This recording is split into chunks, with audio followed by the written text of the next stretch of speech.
¿Por qué es importante que estemos juntos en esto?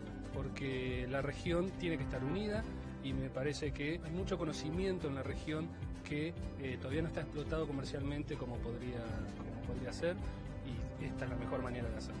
Tenemos la proyección de cada año generar y compartir nuevas experiencias entre aquellos que contribuyen a la innovación. Queremos cambiar el cómo lo hemos estado haciendo en Latinoamérica. Queremos generar la unión de los países, queremos colaborar. Our virtual platform on technology foresight, Prospecta Americas, will support OAS member states in identifying and mapping future trends and technological development of critical importance for the Americas. Este esfuerzo, el cual viene siendo apoyado por la Organización de los Estados Americanos, nos permitirá tener una gran información para poder mapear estas iniciativas de innovación y poder que ellas contribuyan al crecimiento económico, a la competitividad y al bienestar de nuestras naciones. Como bien sabemos, nos encontramos ya en la cuarta revolución industrial, la que está cambiando rápidamente la forma en que se hace negocios, se produce, se consume y se genera bienestar y entretenimiento en el mundo.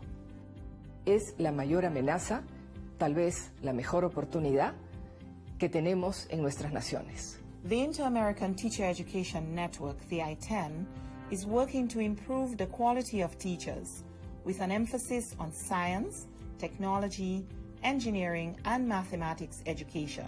In 2019, the I-10 launched the first STEM Teacher Fellowship of the Americas.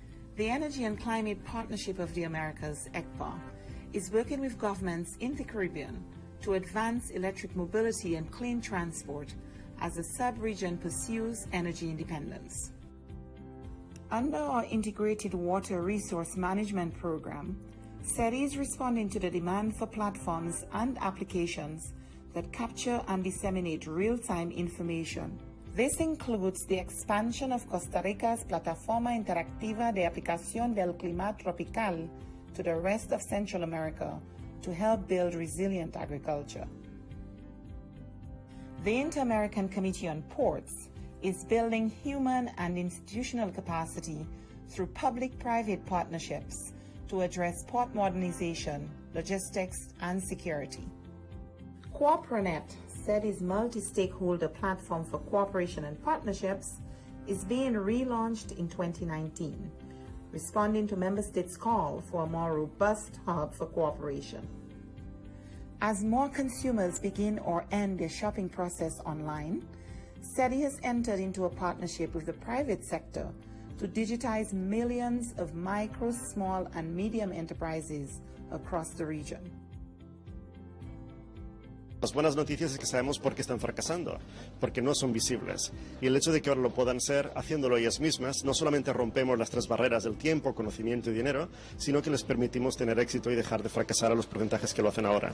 Es una herramienta que sin duda acerca a las MIPYMES hacia la demanda que hoy está migrando a Internet, y con eso pretendemos mejorar las ventas y el posicionamiento de las empresas pequeñas. As we look to the future, the Executive Secretariat for Integral Development will continue to leverage cooperation and partnerships to expand our reach, proving that together we are much more than the sum of our 34 member states.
Me and my kids have been there for over an year right now.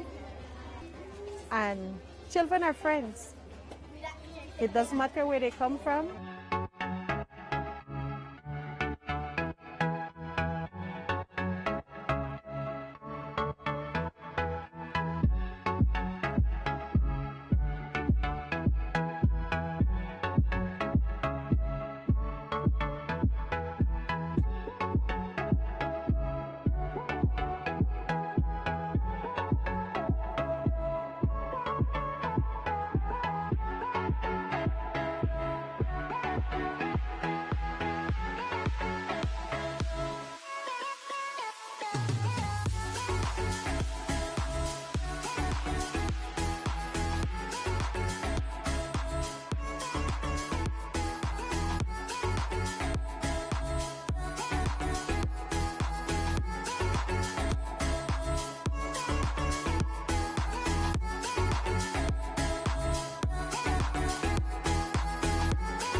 Nosotros estamos en una zona netamente selvática. La línea de adyacencia va desde el norte hasta el sur, va desde Modesto Méndez hasta Aguas Turbias, tanto en el norte como en el sur. Esta línea tiene 215 kilómetros de extensión.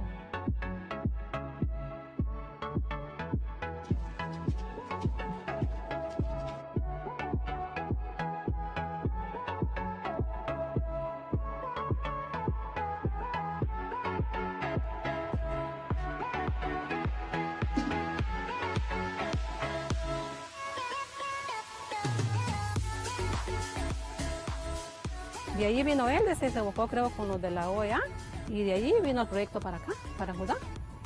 Y fue que lo dieron el terreno, y lo dieron todo lo que era mano de obra y el material para hacer las casas que están ahorita. Y por ese motivo estamos aquí viviendo todavía.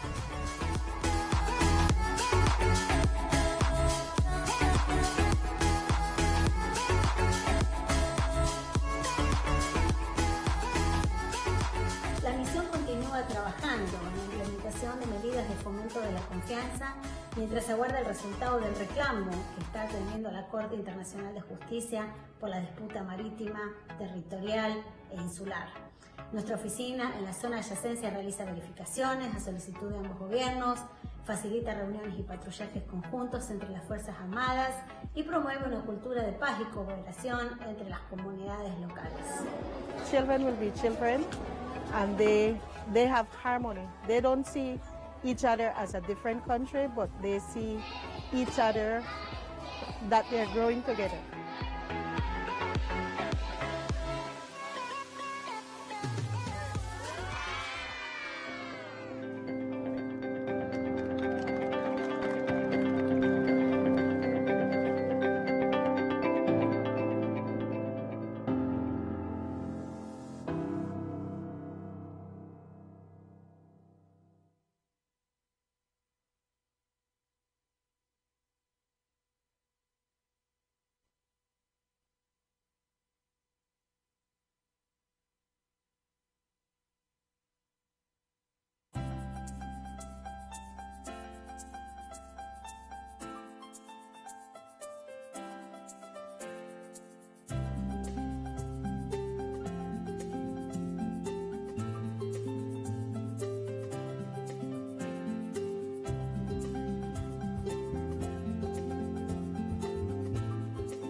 Hoy, esta organización es el guardián regional en defensa de la democracia, la libertad y los derechos humanos.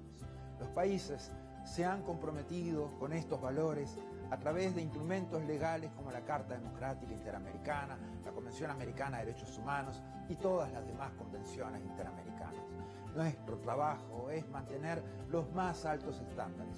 Debemos ser objetivos, analizar los hechos, denunciar cuando veamos corrupción, inequidad o amenazas a la libertad.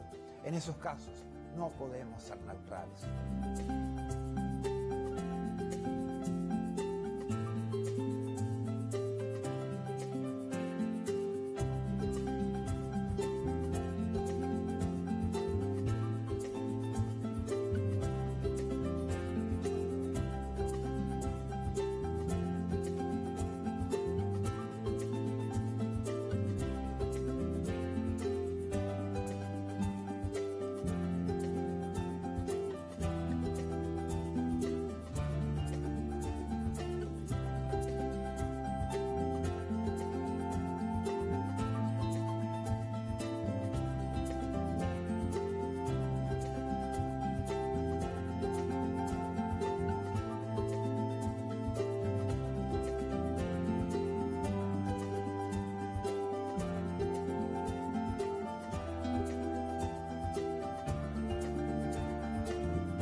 More than 100 years since the inauguration of this building, the OAS headquarters, our institution still brings together the peoples of the Americas to address our responsibilities as a partnership of nations.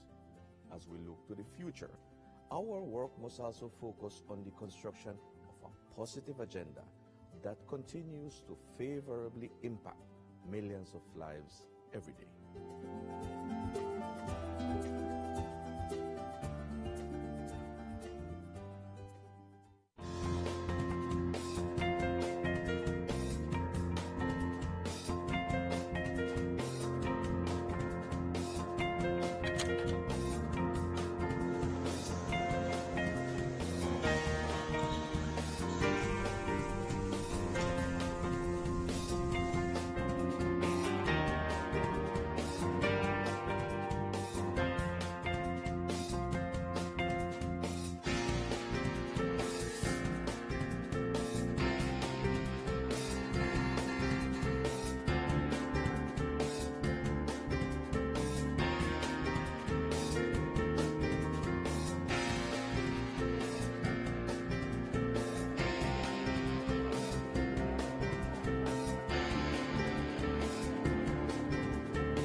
SETI's results for 2018 proves our effectiveness as a development partner, placing people at the center of our work and leveraging partnerships and cooperation to transform policy imperatives into action.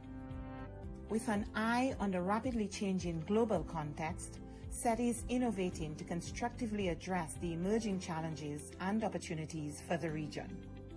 As part of our competitiveness program, SETI is designing precise tools to assess assets and capabilities in the productive sector to determine paths towards higher value goods and services. As our flagship program for partnerships, the Americas Competitiveness Exchange on Innovation and Entrepreneurship, the OAS, will continue to leverage good practices and the power of networks to increase trade and investment in the region. For us, the role of the OAS is very important, connecting countries, connecting governments and private sector. and letting us know what other countries are doing it and how we can replicate that in our countries to enhance development. For me, who has come here to look at how can we develop our own ecosystem, our own innovation hubs, our own accelerators, I think seeing this, touching, feeling it, seeing the transformation, seeing how quickly you made it happen, is a testament to what is possible. So I believe all of us leave here stronger than ever. The Working Group of Experts on Subnational Competitiveness, the GTEX, is our gateway program to promote local economic competitiveness policies alongside municipal and state-level governments, together with the private sector and academia. Este tipo de reuniones te sirven para darte cuenta de todo lo que se está viviendo en América Latina sobre los temas de competitividad. Y hoy justamente en este sector estamos viendo sobre todo los temas de innovación tecnológica, pues que si hablamos de competitividad tenemos que hablar de tecnología. Y me está ayudando mucho para abrir el panorama de ver lo que están haciendo otras ciudades y lo que podemos llegar a aplicar también nosotros en México. The hub on the transfer and commercialization of technology is strengthening national innovation ecosystems by training budding entrepreneurs to take promising products and services from idea to market. ¿Por qué es importante que estemos juntos en esto? Porque la región tiene que estar unida y me parece que hay mucho conocimiento en la región que todavía no está explotado comercialmente como podría ser, y esta es la mejor manera de hacerlo. Tenemos la proyección de cada año generar y compartir nuevas experiencias entre aquellos que contribuyen a la innovación. Queremos cambiar el cómo lo hemos estado haciendo en Latinoamérica. Queremos generar la unión de los países, queremos colaborar. Our virtual platform on technology foresight, Prospecta Americas, will support OAS member states in identifying and mapping future trends and technological development of critical importance for the Americas. Este esfuerzo, el cual viene siendo apoyado por la Organización de los Estados Americanos, nos permitirá tener una gran información para poder mapear estas iniciativas de innovación y poder que ellas contribuyan al crecimiento económico, a la competitividad y al bienestar de nuestras naciones. Como bien sabemos, nos encontramos ya en la cuarta revolución industrial, la que está cambiando rápidamente la forma en que se hace negocio, se produce, se consume y se genera bienestar y entretenimiento en el mundo. Es la mayor amenaza, tal vez la mejor oportunidad que tenemos en nuestras naciones. The Inter-American Teacher Education Network, the I-10, is working to improve the quality of teachers with an emphasis on science, technology, engineering, and mathematics education. In 2019, the I-10 launched the first STEM Teacher Fellowship of the Americas. The Energy and Climate Partnership of the Americas, ECPA, is working with governments in the Caribbean to advance electric mobility and clean transport as the sub-region pursues energy independence. Under our Integrated Water Resource Management Program, SETI is responding to the demand for platforms and applications that capture and disseminate real-time information.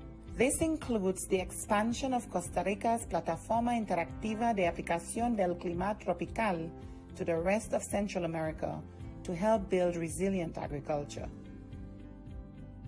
The Inter-American Committee on Ports is building human and institutional capacity through public-private partnerships to address port modernization, logistics, and security. CooperaNet, SETI's multi-stakeholder platform for cooperation and partnerships, is being relaunched in 2019, responding to member states' call for a more robust hub for cooperation.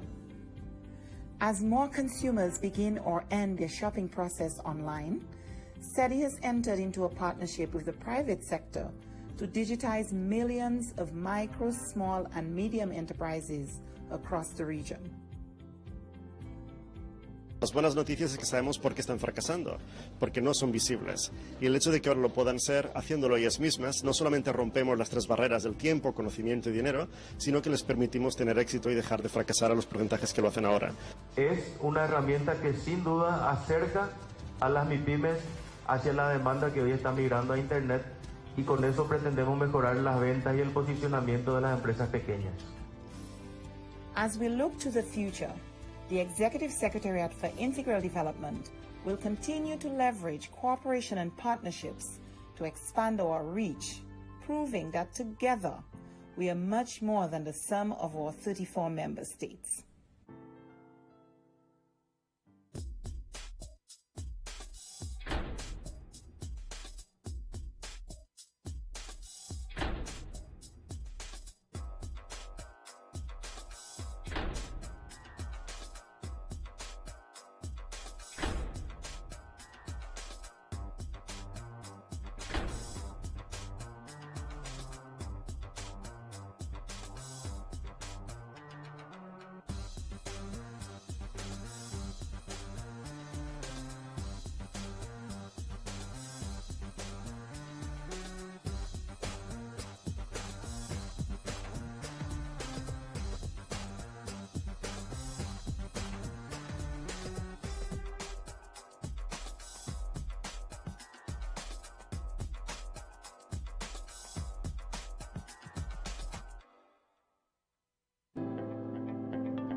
Me and my kids have been there for over an year right now. And children are friends. It doesn't matter where they come from.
Nosotros estamos en una zona netamente selvática. La línea de adyacencia va desde el norte hasta el sur, va desde Modesto Méndez hasta Aguas Turbias, tanto en el norte como en el sur. Esta línea tiene 215 kilómetros de extensión.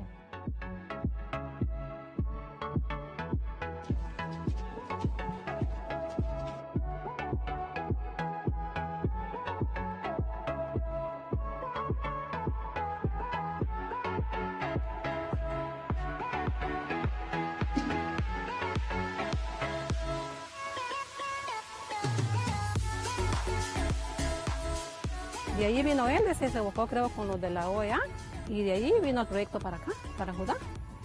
Y fue que lo dieron el terreno, y lo dieron todo que era mano de obra y el material para hacer las casas que están ahorita.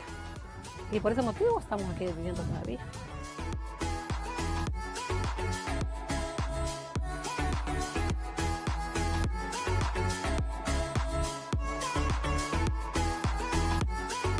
La misión continúa trabajando en la implementación de medidas de fomento de la confianza mientras aguarda el resultado del reclamo que está atendiendo la Corte Internacional de Justicia por la disputa marítima, territorial e insular. Nuestra oficina en la zona de adyacencia realiza verificaciones a solicitud de ambos gobiernos, facilita reuniones y patrullajes conjuntos entre las Fuerzas Armadas y promueve una cultura de paz y cooperación entre las comunidades locales. Children will be children. And they have harmony. They don't see each other as a different country, but they see each other that they're growing together.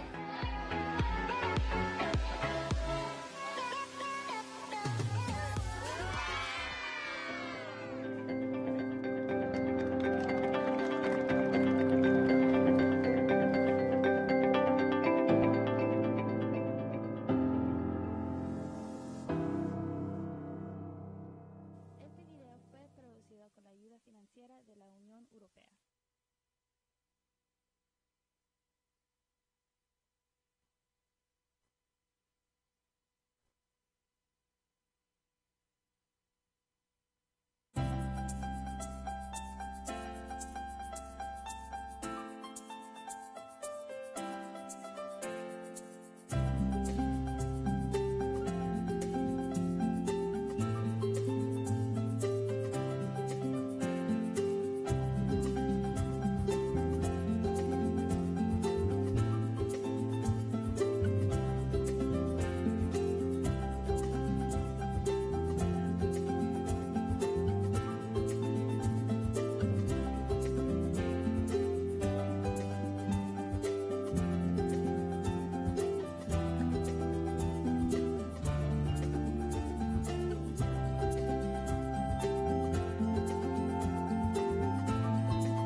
Hoy, esta organización es el guardián regional en defensa de la democracia, la libertad y los derechos humanos.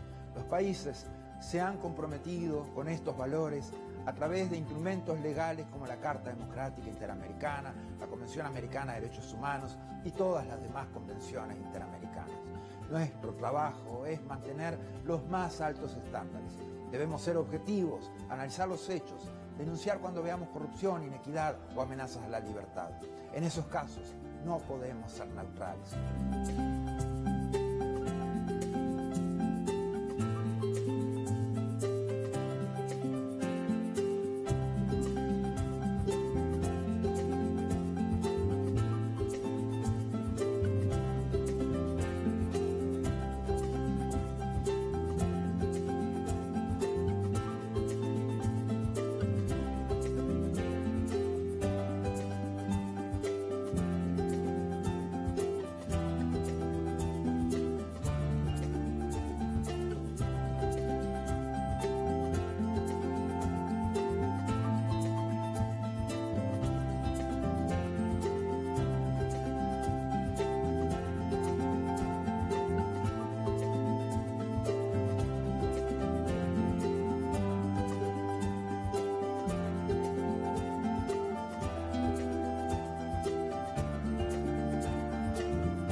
More than 100 years since the inauguration of this building, the OAS headquarters, our institution still brings together the peoples of the Americas to address our responsibilities as a partnership of nations. As we look to the future, our work must also focus on the construction of a positive agenda that continues to favorably impact millions of lives every day.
SETI's results for 2018 proves our effectiveness as a development partner, placing people at the center of our work and leveraging partnerships and cooperation to transform policy imperatives into action. With an eye on the rapidly changing global context, SETI is innovating to constructively address the emerging challenges and opportunities for the region. As part of our competitiveness program, SETI is designing precise tools to assess assets and capabilities in the productive sector to determine paths towards higher value goods and services. As our flagship program for partnerships, the Americas Competitiveness Exchange on Innovation and Entrepreneurship, the OAS, will continue to leverage good practices and the power of networks to increase trade and investment in the region. For us, the role of the OAS is very important, connecting countries, connecting governments and private sector, and letting us know what other countries are doing it and how we can replicate that in our countries to enhance development. For me, who has come here to look at how can we develop our own ecosystem, our own innovation hubs, our own accelerators, I think seeing this, touching, feeling it, seeing the transformation, seeing how quickly you've made it happen is a testament to what is possible. So I believe all of us leave here stronger than ever. The Working Group of Experts on Subnational Competitiveness, the GTEX, is our gateway program to promote local economic competitiveness policies alongside municipal and state-level governments, together with the private sector and academia. Este tipo de reuniones te sirven para darte cuenta de todo lo que se está viviendo en América Latina sobre los temas de competitividad. Y hoy justamente en este sector estamos viendo sobre todo los temas de innovación tecnológica, pues que si hablamos de competitividad tenemos que hablar de tecnología. Y me está ayudando mucho para abrir el panorama de ver lo que están haciendo otras ciudades y lo que podemos llegar a aplicar también nosotros en México. The Hub on the Transfer and Commercialization of Technology is strengthening national innovation ecosystems by training budding entrepreneurs to take promising products and services from idea to market. Porque es importante que estemos juntos en esto, porque la región tiene que estar unida y me parece que hay mucho conocimiento en la región que todavía no está explotado comercialmente como podría ser, y esta es la mejor manera de hacerlo. Tenemos la proyección de cada año generar y compartir nuevas experiencias entre aquellos que contribuyen a la innovación. Queremos cambiar el cómo lo hemos estado haciendo en Latinoamérica. Queremos generar la unión de los países. Queremos colaborar. Our virtual platform on technology foresight, Prospecta Americas, will support OAS member states in identifying and mapping future trends and technological development of critical importance for the Americas. Este esfuerzo, el cual viene siendo apoyado por la Organización de los Estados Americanos, nos permitirá tener una gran información para poder mapear estas iniciativas de innovación y poder que ellas contribuyan al crecimiento económico, a la competitividad y al bienestar de nuestras naciones. Como bien sabemos, nos encontramos ya en la cuarta revolución industrial, la que está cambiando rápidamente la forma en que se hace negocio, se produce, se consume y se genera bienestar y entretenimiento en el mundo. Es la mayor amenaza, tal vez la mejor oportunidad que tenemos en nuestras naciones. The Inter-American Teacher Education Network, the I-10, is working to improve the quality of teachers with an emphasis on science, technology, engineering, and mathematics education. In 2019, the I-10 launched the first STEM Teacher Fellowship of the Americas. The Energy and Climate Partnership of the Americas, ECPA, is working with governments in the Caribbean to advance electric mobility and clean transport as the sub-region pursues energy independence. Under our Integrated Water Resource Management Program, SETI is responding to the demand for platforms and applications that capture and disseminate real-time information. This includes the expansion of Costa Rica's Plataforma Interactiva de Aplicación del Clima Tropical, to the rest of Central America to help build resilient agriculture. The Inter-American Committee on Ports is building human and institutional capacity through public-private partnerships to address port modernization, logistics, and security. CooperaNet, SETI's multi-stakeholder platform for cooperation and partnerships, is being relaunched in 2019, responding to member states' call for a more robust hub for cooperation. As more consumers begin or end their shopping process online, SETI has entered into a partnership with the private sector to digitize millions of micro, small, and medium enterprises across the region. Las buenas noticias es que sabemos por qué están fracasando, porque no son visibles. Y el hecho de que ahora lo puedan ser, haciéndolo ellas mismas, no solamente rompemos las tres barreras del tiempo, conocimiento y dinero, sino que les permitimos tener éxito y dejar de fracasar a los porcentajes que lo hacen ahora. Es una herramienta que sin duda acerca a las MIPYMES hacia la demanda que hoy está migrando a Internet, y con eso pretendemos mejorar las ventas y el posicionamiento de las empresas pequeñas. As we look to the future, the Executive Secretariat for Integral Development will continue to leverage cooperation and partnerships to expand our reach, proving that together we are much more than the sum of our 34 member states.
Me and my kids have been there for over an year right now. And children are friends. It doesn't matter where they come from.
Nosotros estamos en una zona netamente selvática.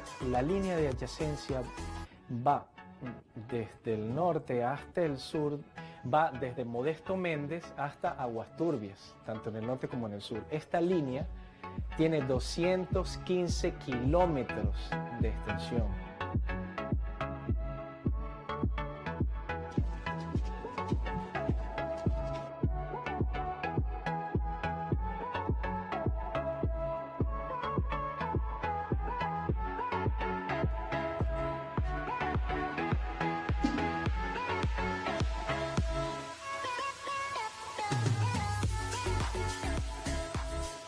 De allí vino él, se buscó creo con los de la OAS y de allí vino el proyecto para acá, para Judá.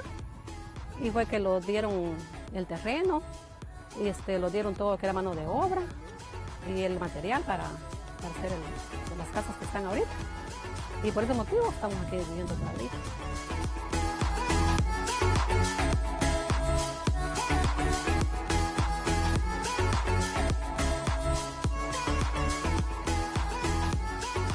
La misión continúa trabajando en la implementación de medidas de fomento de la confianza mientras se aguarda el resultado del reclamo que está atendiendo la Corte Internacional de Justicia por la disputa marítima, territorial e insular. Nuestra oficina en la zona de adyacencia realiza verificaciones a solicitud de ambos gobiernos, facilita reuniones y patrullajes conjuntos entre las Fuerzas Armadas y promueve una cultura de paz y cooperación entre las comunidades locales. Children will be children and they have harmony. They don't see each other as a different country, but they see each other that they're growing together.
Hoy, esta organización es el guardián regional en defensa de la democracia, la libertad y los derechos humanos. Los países se han comprometido con estos valores a través de instrumentos legales como la Carta Democrática Interamericana, la Convención Americana de Derechos Humanos y todas las demás convenciones interamericanas. Nuestro trabajo es mantener los más altos estándares. Debemos ser objetivos, analizar los hechos, denunciar cuando veamos corrupción, inequidad o amenazas a la libertad. En esos casos, no podemos ser neutrales.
This event, I'd like to welcome you all very warmly to this first virtual discussion in 2021 of the Inter-American Community of Crime Observatories and also of the Inter-American Community of Crime Analysts. Before continuing, allow me to tell you that we have English-Spanish interpretation, so if you need this service, you can go to the bottom part of your screen on Kudo, where it says floor, click on the arrow and select the language of your preference.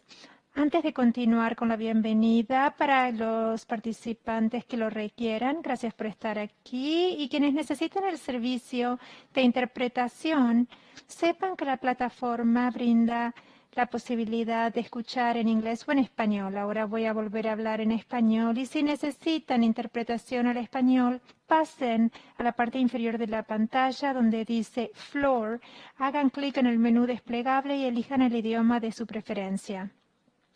Now I'll go back to Spanish to continue with this brief interpretation.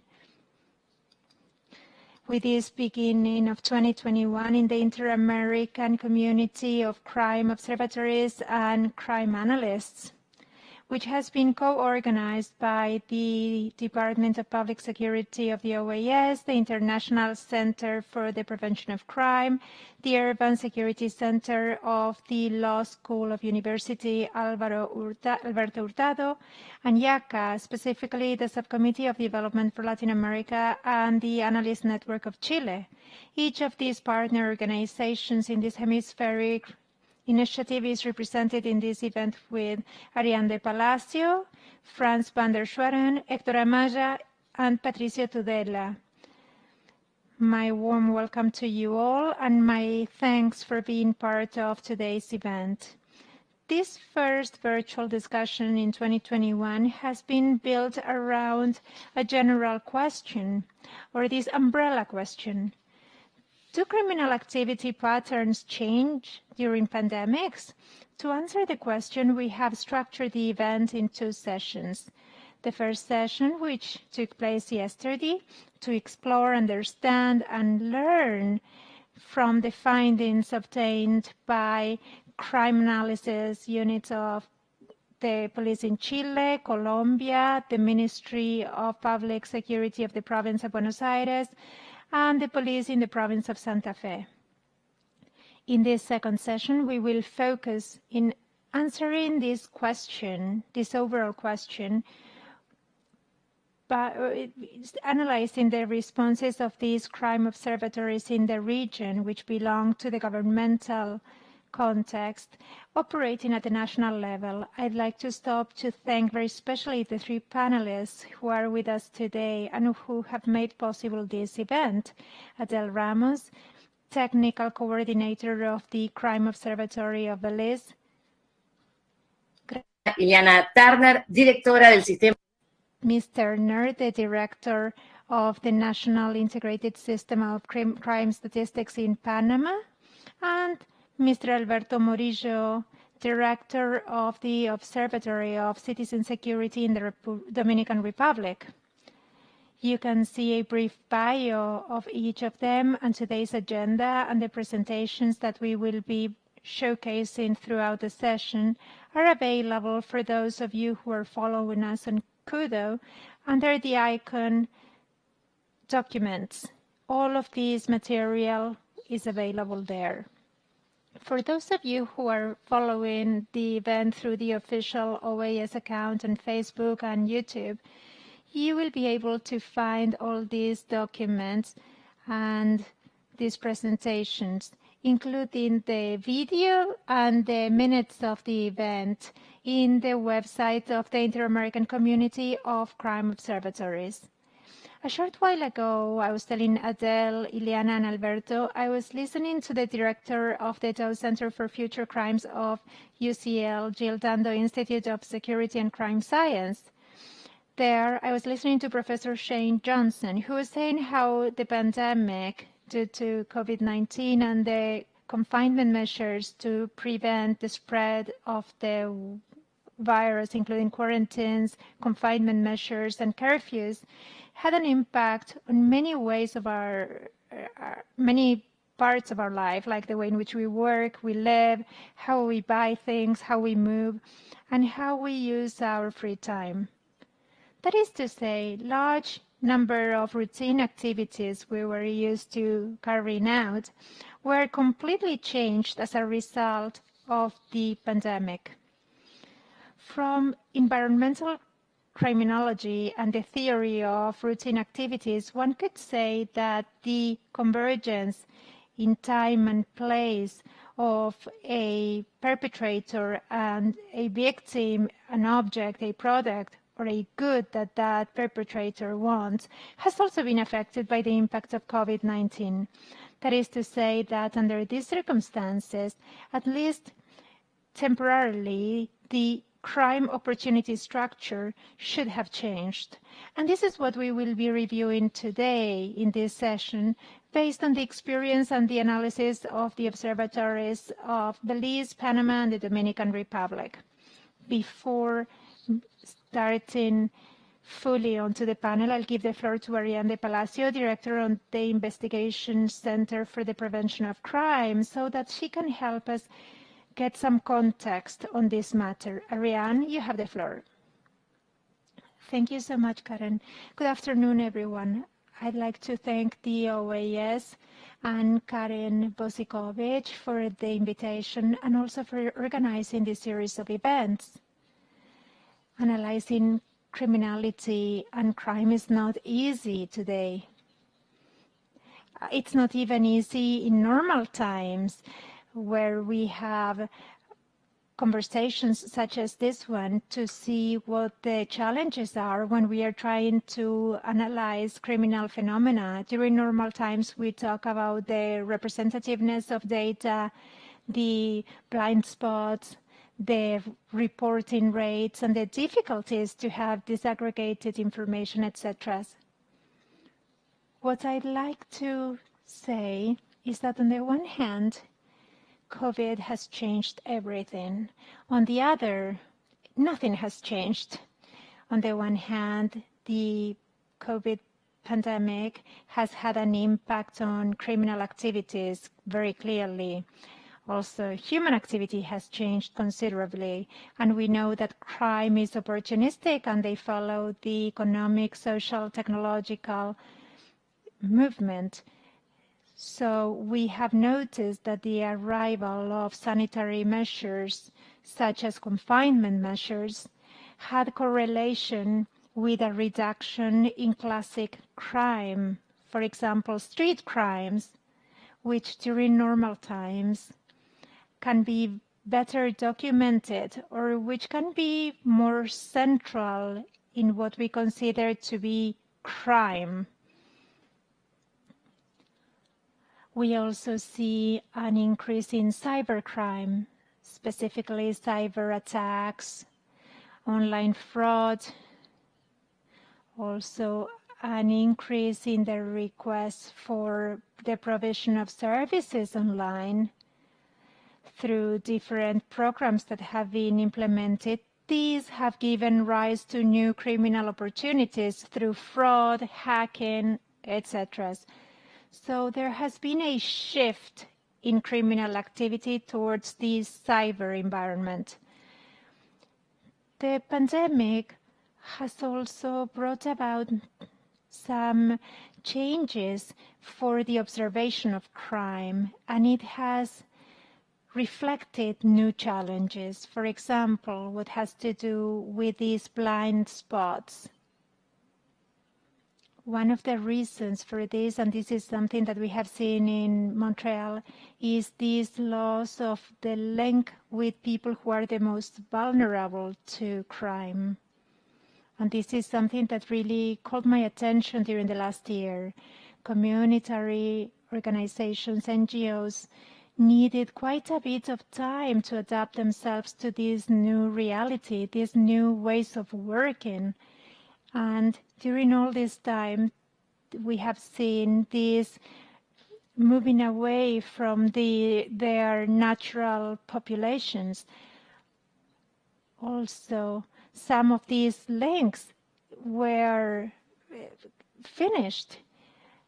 Between inverted commas, we could say that many people have disappeared, like children, women, victims of domestic violence, the homeless, victims of domestic violence, people with mental health issues. And many times the link they had with these civil society organizations was maybe the only way of having information on the situation of these people. Maybe Also, they were the only ones providing the necessary support for these people to bring police reports. The pandemic has given rise to this darkness vis-à-vis these situations, and this is a point I'd like to underscore. To conclude these minutes of introductory comments, I'd like to mention the data we are receiving. I believe they will provide a very interesting perspective.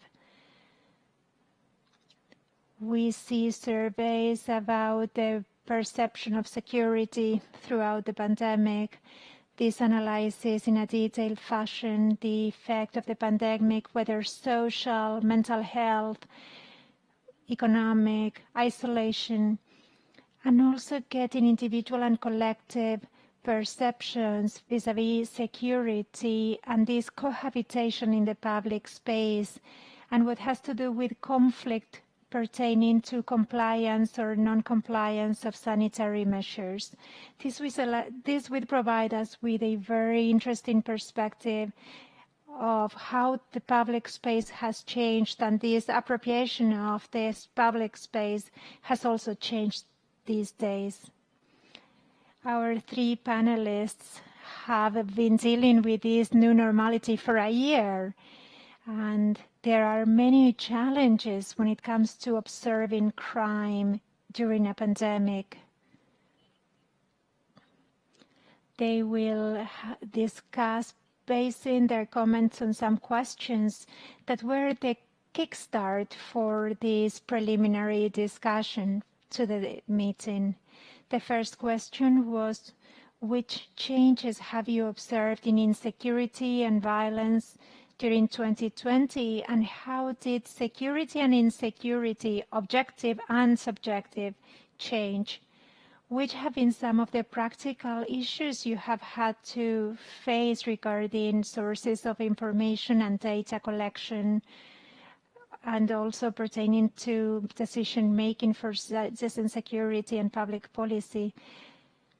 Have you had to work in a new way based on the insecurity problems that have arisen during the pandemic? And finally, does the pandemic, and let's hope it is the case, but is the pandemic an opportunity to innovate and improve? And now I'll give the floor to Karen, who will moderate the panel. Thank you. Thank you so much, Ariane, for providing this very interesting framework to the conversation we'll have today. As Ariane was saying, we have built this panel based on 3 sets of questions. Let's begin with the first block of questions.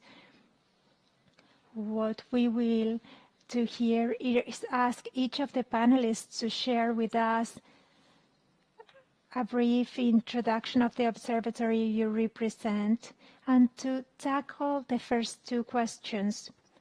First, what changes do you notice in insecurity, crime, and violence during 2020? And the way in which objective and subjective insecurity, security indicators have fluctuated. It is important to make this differentiation.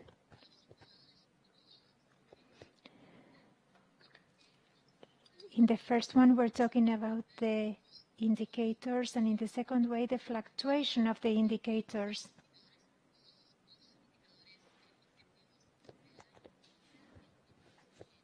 This as a result of the pandemic.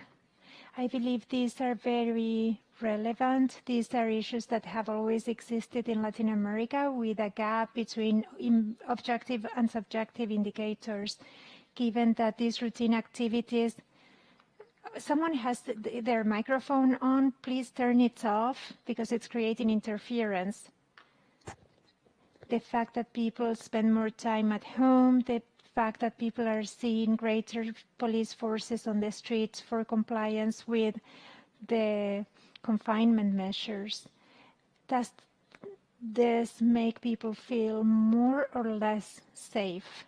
How to measure this too, if one of the main instruments to measure the subjective indicators, such as public opinion surveys, well, we don't have the right conditions to be able to apply this type of instruments. So for those observatories that have a victim survey, it would be interesting if you could provide with us this information to know whether the pandemic has affected their data collection, and then how the observatory in Cordoba, given the pandemic, they were able to have a victimization survey that was administered online. This is a clear example of adaptation when faced with the pandemic, so as not to miss the opportunity of collecting data regarding these more subjective indicators.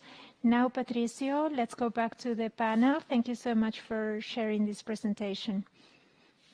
This first block will have 30 minutes. Each of the panelists will have 10 minutes to each. And if you're following us on Kudo, I will ask you to share your questions through the icon that says messaging, because after the first blocks, maybe we'll have 10 to 20 minutes for panelists to answer these questions. Now I'll give the floor to Adele Ramos, Technical Coordinator in Belize, Interim Coordinator, so that she can address these first 3 points in today's section. Adele.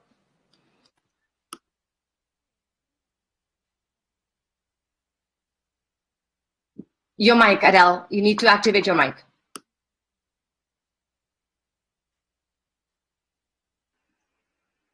Okay. There we go. Good afternoon, and thank you for inviting me to be a part of this discussion.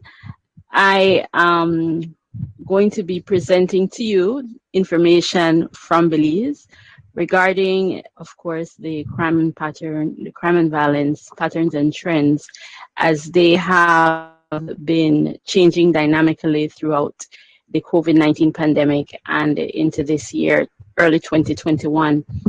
So let me switch back to my presentation. I'm not quite versed in using this platform. We would normally use Zoom. So the broad question, of course, is looking at what has been changing over time in the context of the pandemic. And for us, a lot of the focus in terms of looking at crime and violence from an official standpoint, particularly information that comes to the Belize Crime Observatory from the Belize Police Department, focuses on major crimes. There are 6 categories of major crimes, and murder is one of them. So during the year 2020, we saw a monumental decline in major crimes cases registered by the Belize Police Department. Just a bit of context here, of course, the population of Belize is relatively small. It's about 500,000 people estimated to be living here in the country of Belize. And in terms of the major crimes that were recorded during 2020, there were 888, and this represented a decline of about 30% when compared to 2019. And the declines were seen in property crimes, burglary, theft, also robbery, and the categories of sexual violence that are included in major crimes, which are rape and unlawful sexual intercourse. Unlawful sexual intercourse is a crime of the person having sexual relations with somebody under the age of 16, and legally they cannot give consent. So for the period January to December 2020, we also noticed that murders were down about 24%. There were 32 fewer victims, and this was reflecting, of course, the reduction in numbers that we saw in 2020 from 134 in 2019 to 102 the previous year.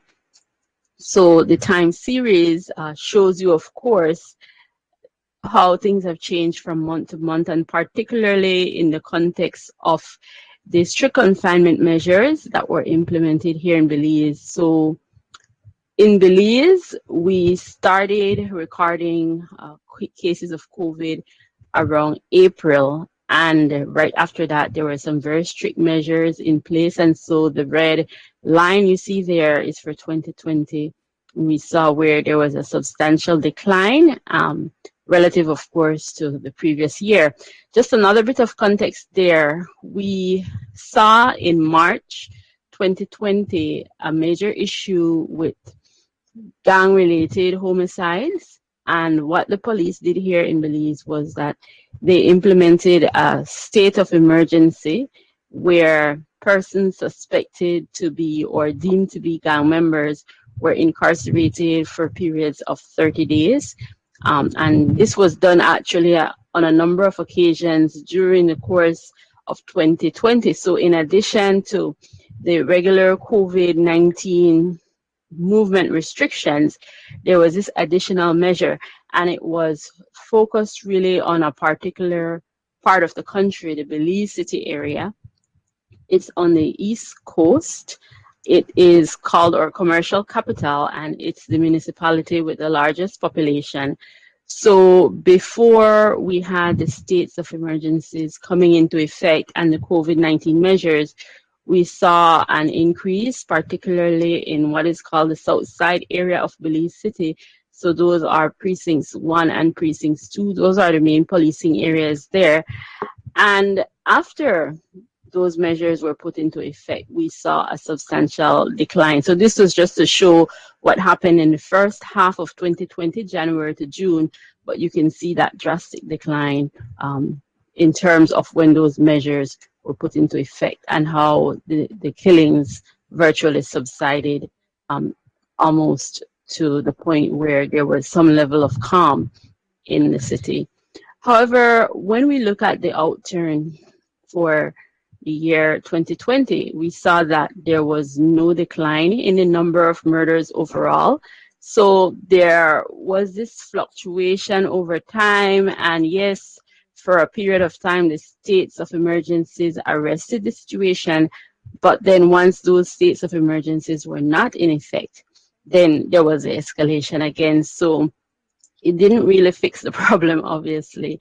And when we look at the overall picture of murders declining substantially at the national level, and when we look at what happened in the Belize City area, and evidenced by the fact that percentage-wise, we saw an increase in the percentage for the Belize City area, then, you know, it shows that really and truly there is a need to look at this from a different perspective in terms of how this situation is being addressed on the ground and the intervention measures that are implemented. Very short-lived, and at the end of the day, it really points to the need for a more multifaceted approach in addressing this problem. So in terms of domestic violence, we saw also where for that period where we had the strictest measures, we saw an upward trend in the number of complaints going to the police department. Again, there's really and truly another side to the story here, because if you notice in 2019, we had an increase in cases leading up to May, and that was because the police department also implemented another measure. We have a situation where most of the persons who complain or who file reports, maybe I shouldn't say complain, who file reports or who go to report to police authorities would say they do not want to pursue any sort of criminal matter. They really don't want police to take it further than maybe talking with the other party and trying to play, you know, peacemaker role rather than opening a case file and pursuing it through the judiciary. So the police commissioner then took a different approach, and there was this policy at the departmental level to treat more of those cases in a different fashion, so that when persons go to report, there is a presumption that yes, you do want us to open a case file, you do want to have us pursue criminal charges, you do want us to take this to the next step. And then the arrest rate, of course, increased, and we saw where, in terms of people coming to the police station and their cases then being converted to case files, we saw a substantial increase there. So that's the context in terms of what happened there, 2019 versus 2020. Again, short-lived, because over time, of course, we saw where things returned back to normal.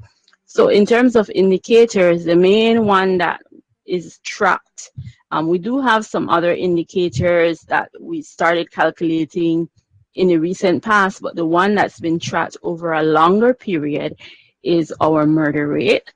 And this chart shows the period 2013 to 2020 and the decline over the past few years from 2017 to 2020, where we saw the most substantial decline to 24.33 per 100,000 inhabitants. And now where we are in terms of 2021, we started out seeing here a lower count than the previous years. And then we saw a recent escalation again, gang-related killings, street violence in Belize City. But this time of the year also is infamous for there being an uptick in gang-related violence and violent crimes in the Belize City area. So, like I said, it's like kind of being back to where we were in terms of the patterns and the trends. And yes, COVID-19 gave us a bit of a reprieve in certain areas and opportunities for us to assess, to look at where we are and what we've been doing, and whether interventions are really having the kind of long-term impact that we would want. And I think it's good to have the data for us to be able to see the bigger picture, especially the longer time series. Whereas there's something to celebrate at the national level, there's always something to celebrate. I think that it is also an opportunity for us to look a little bit more critically as to what we're doing, and if perhaps maybe we shouldn't rethink the way we've been doing things in order to have a more sustained impact. So that's my intervention on the first two questions. Great, Adele. Thank you so much. And ahora lo que voy a hacer, les voy a pasar la palabra a la licenciada Ileana Turner. I will now give the floor to Ileana Turner, Director of the National Integrated Criminal Statistics System of Panama, so she can briefly present her observatory, CIEC, briefly, before we go to the first two questions of the first part of this discussion. Ms. Turner, you have the floor. Oh, did we lose her? We lost her. We hope to recover. In the meantime, Alberto, rather, are you ready? Alberto, are you ready? Can you go ahead? Hello? Alberto, can you hear me?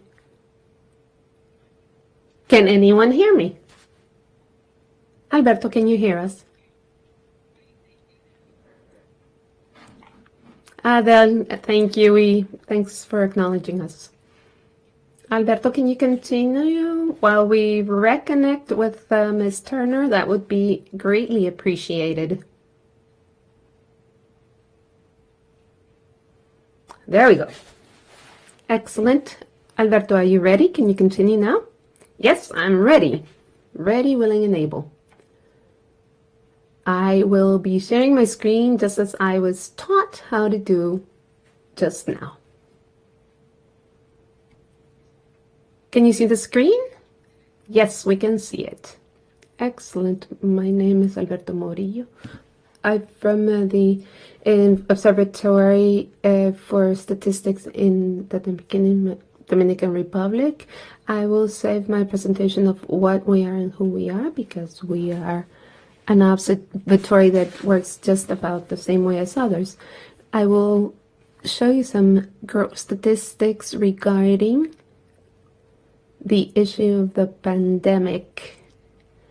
Without a doubt, the pandemic had a cross-cutting effect in everything dealing with security in the Dominican Republic.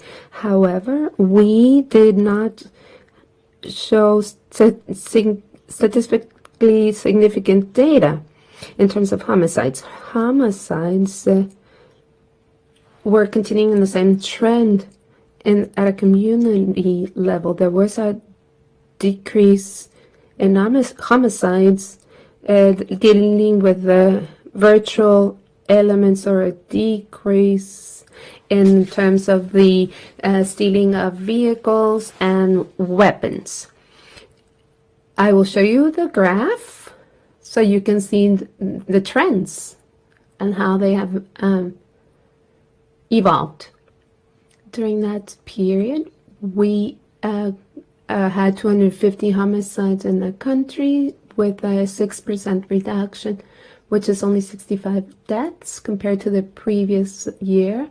We recorded 1,026 deaths. The homicide rate for 2020 was 9.2 homicides for 100,000 inhabitants. In 2019, it was 9.9 homicides, which is an average of 9.5 homicides for every 100,000. And these are the way that this is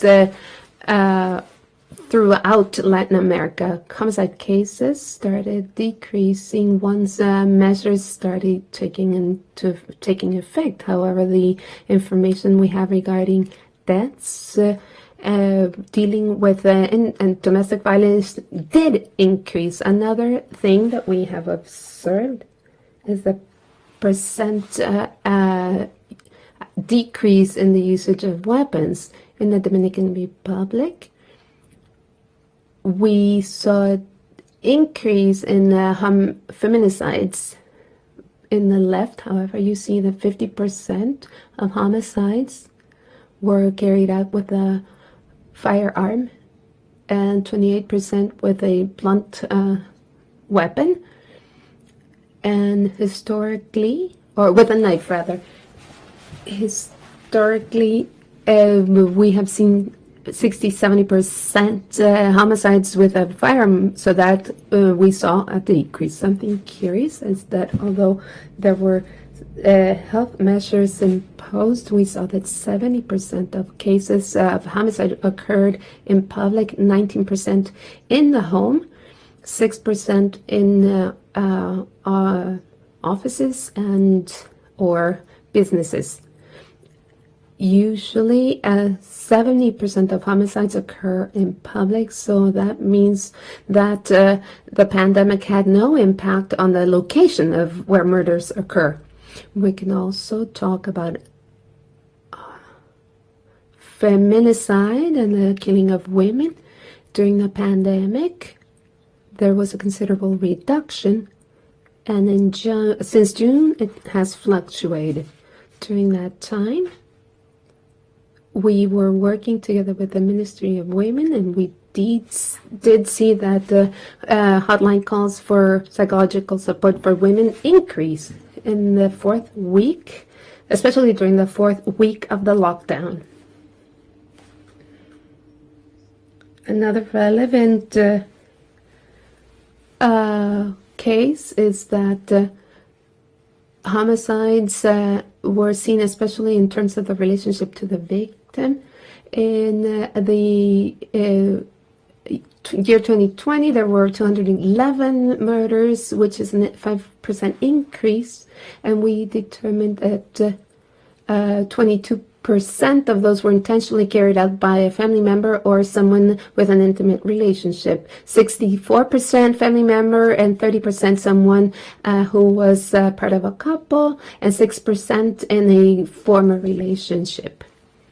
We see that the lockdown and being locked down with persons has exacerbated the circumstances leading to feminicide. In graph number 4, you see homicides. Some of them were related to living partners. We didn't see a big difference between 2019 and 2020. In terms of crime, there was an increase, but only at 2%. And crimes or homicides by unknown persons were only 4%, staying the same. In terms of the relationship and the kind and detail of homicides caused by coexistence with someone in lockdown, 75% as resulting for fighting or fighting with your couple, and 23% of domestic violence. And most of the homicides, although they decreased, we found that 41% were drug related, 28%, or rather 41% for robbery, 28% for drugs, and 17% is an attempt to rob someone.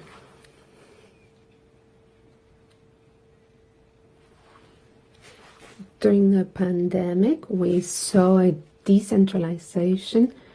In the age groups, we saw that the most vulnerable age is between 20 and 35 years of age, is where we saw a greatest number of homicides. And this means that there was a significant type of increase in homicides against women in that age group. I lost my screen. Yes, apparently. How many minutes do I still have? 2 more minutes. In 2 minutes, we will see the trends in terms of persons who were injured throughout the region. I can imagine that suicides were showing to be very regular. During the pandemic, suicides were also a security issue as a result of damages to mental health. As we saw here, there was an increase on this, and the decrease started as of August. Within the context of the pandemic, it's important to point out that in the Dominican Republic, during the pandemics, we had practical elections. There was also a change of authorities, administration, and all of this affected the exchange of statistical information.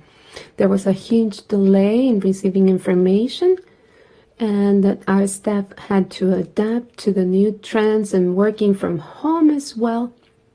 And really nobody was ready to be working from home. We also observed graph number 8, traffic accidents. Obviously, there was a huge decrease during lockdown, and then they went back up when the lockdown was more flexible, and this type of phenomenon went back to normal. We also saw that when there was a lockdown, a curfew, that there was a lot of crime happening at 9. And with the curfew, we saw more that there was a macro-urban trend.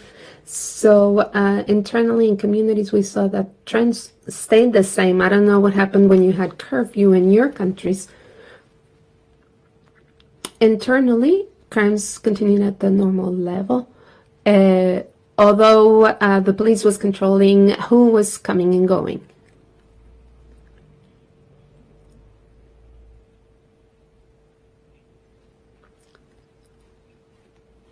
As among relevant issues, there were many accidents, many people were electrocuted. Many of these persons were electrocuted from power lines, which makes it very evident that we have a problem with power outages. People tap into the public supply and then they get electrocuted. They try to steal the energy. We also have a significant increase in terms of people who drowned. 39% of the dead were they drowned in their pools and resorts in rural areas of the country. It's where all of this happened during the pandemic. If you have any questions, I'd be glad to answer. Yes, we will have questions towards the end, and we will allow people to leave their questions in the messaging icon, which will allow us to address the whole issue in a very comprehensive way. We have seen in your country there was an increase in suicides, family violence, and this is information that's very useful and interesting to see because this is unique information. If you are done, we can give the floor back to Carmen. Just in closing, trends in terms of persons who were injured. So 24.4 persons injured per 100,000 inhabitants, and death by a firearm was only 21.5% out of 100,000 inhabitants. And we have excellent figures compared to Central American countries. And about half of the murders compared to other countries in Central America. So something that has allowed us to have success in prosecuting cases is that we have a confidential system. In spite of the pandemic, we had the curfew, and there was still a set of exception which enabled us to prosecute more cases. Thank you, Alberto. If you can take down your presentation, we can go back to our screen. Ms. Turner is not here. I'm not sure whether my tech people, Mauricio and Rodrigo, can help me with this to find her so that she can connect. Yes, she's there waiting, but she needs to request the floor. Please request the floor, then Ileana, so you can request the floor, and then we can give you the floor, and you can, on the bottom right of your screen. Yes, I have given her the floor. Can you hear me? Yes, we can hear you. I give you the floor now, so you can present or respond to the first few questions. Good afternoon. First, I thank you for your participation, for allowing me to participate. It's very interesting for Panama to be with you this afternoon. I was unable to hear our colleagues, and we wanted to say that the Violence Observatory, which is part of the Ministry of Security of our country, is working in a proactive and dynamic fashion during these times of COVID, because thanks to this observatory, we have been able to establish that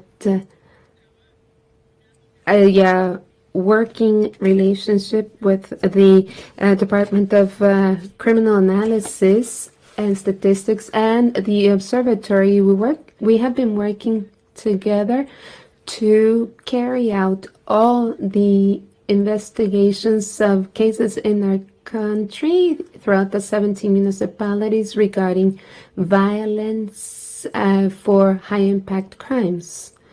The observatory had a very important role to play during the time of COVID because it was vital to be able to provide tools that would allow decision makers to make their decisions at the highest levels of the Ministry of Security through the support of our qualitative and quantitative analyses which were presented to them regarding the issue of criminality. Our observatory was created in 2010. Our observatory is made up of a multidisciplinary team of specialists in criminology, suspectology, and together we have had the chance to have anthropologists working with us as well in our department and our NSIC. Having this multidisciplinary team during the times of COVID, we believe has been the cornerstone to be able to inform the minister and our authorities and providing them the necessary tools for decision making. I can also tell you that we also plan investigations for detecting the areas with the highest levels of criminality. Therefore, the observatory did not stop working during COVID, but rather we had to work as soldiers so that we can have all of the pure data in all of the operational areas of our country. Regarding the issue of the general situation of criminality, we can say that in broad terms, we can say that when there was a lockdown and that the mobility of citizens was restricted and curfews that began at 7 a.m. and would be implemented in the first few months from March through June, led to the consequence of having police officers throughout different locations in the country where they had to carry out surveillance to enforce the decree, which allowed us to discern which were high impact crimes that were recorded during 2020 compared to 2019 with a decrease. We can see in our presentation a table with crimes, high impact crimes that were reported in Panama. You can see it on the screen.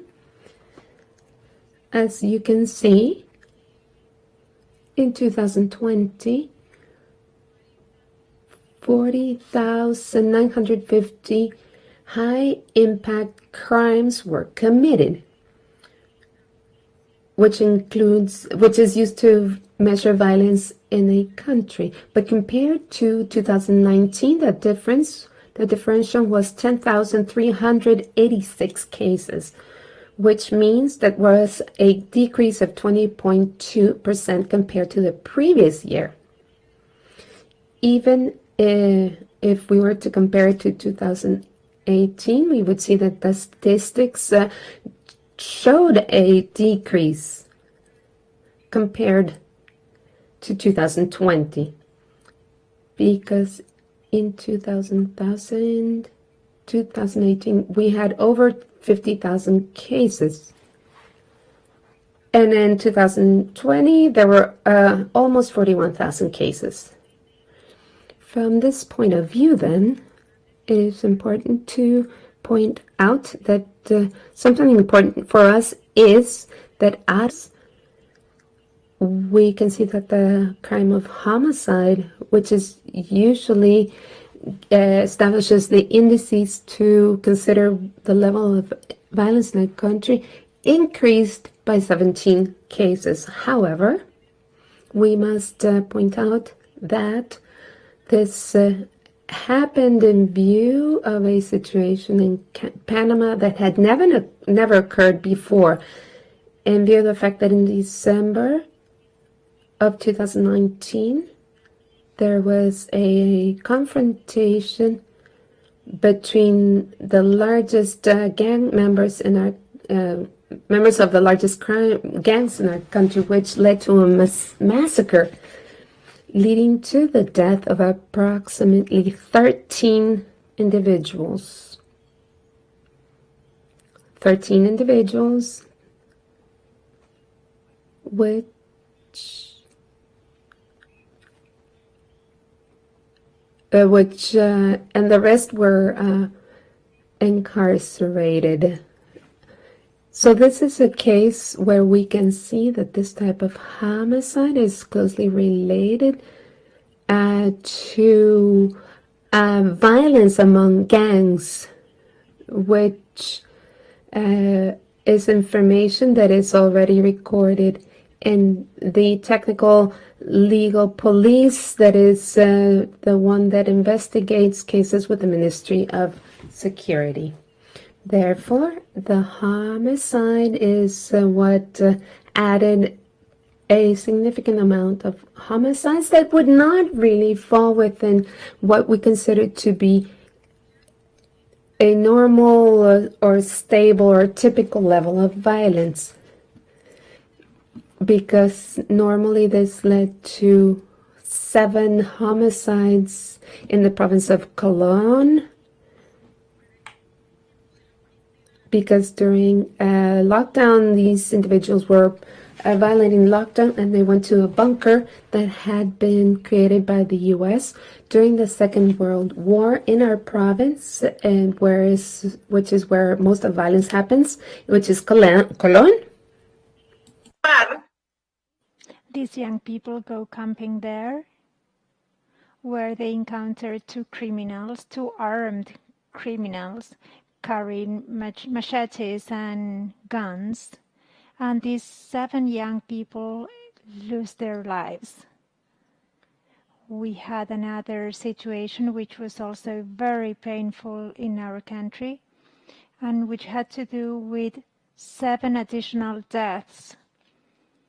These are issues separate from those resulting from organized crime, which is the main cause of murder in our country. These are 7 femicides, which was the way in which this happened. Well, this had to do with religious situations, because this had the involvement of a sect. We see an increase in homicides, but this has a link with these violent, painful situations, which, however, do not have to do with the work of organized crime groups.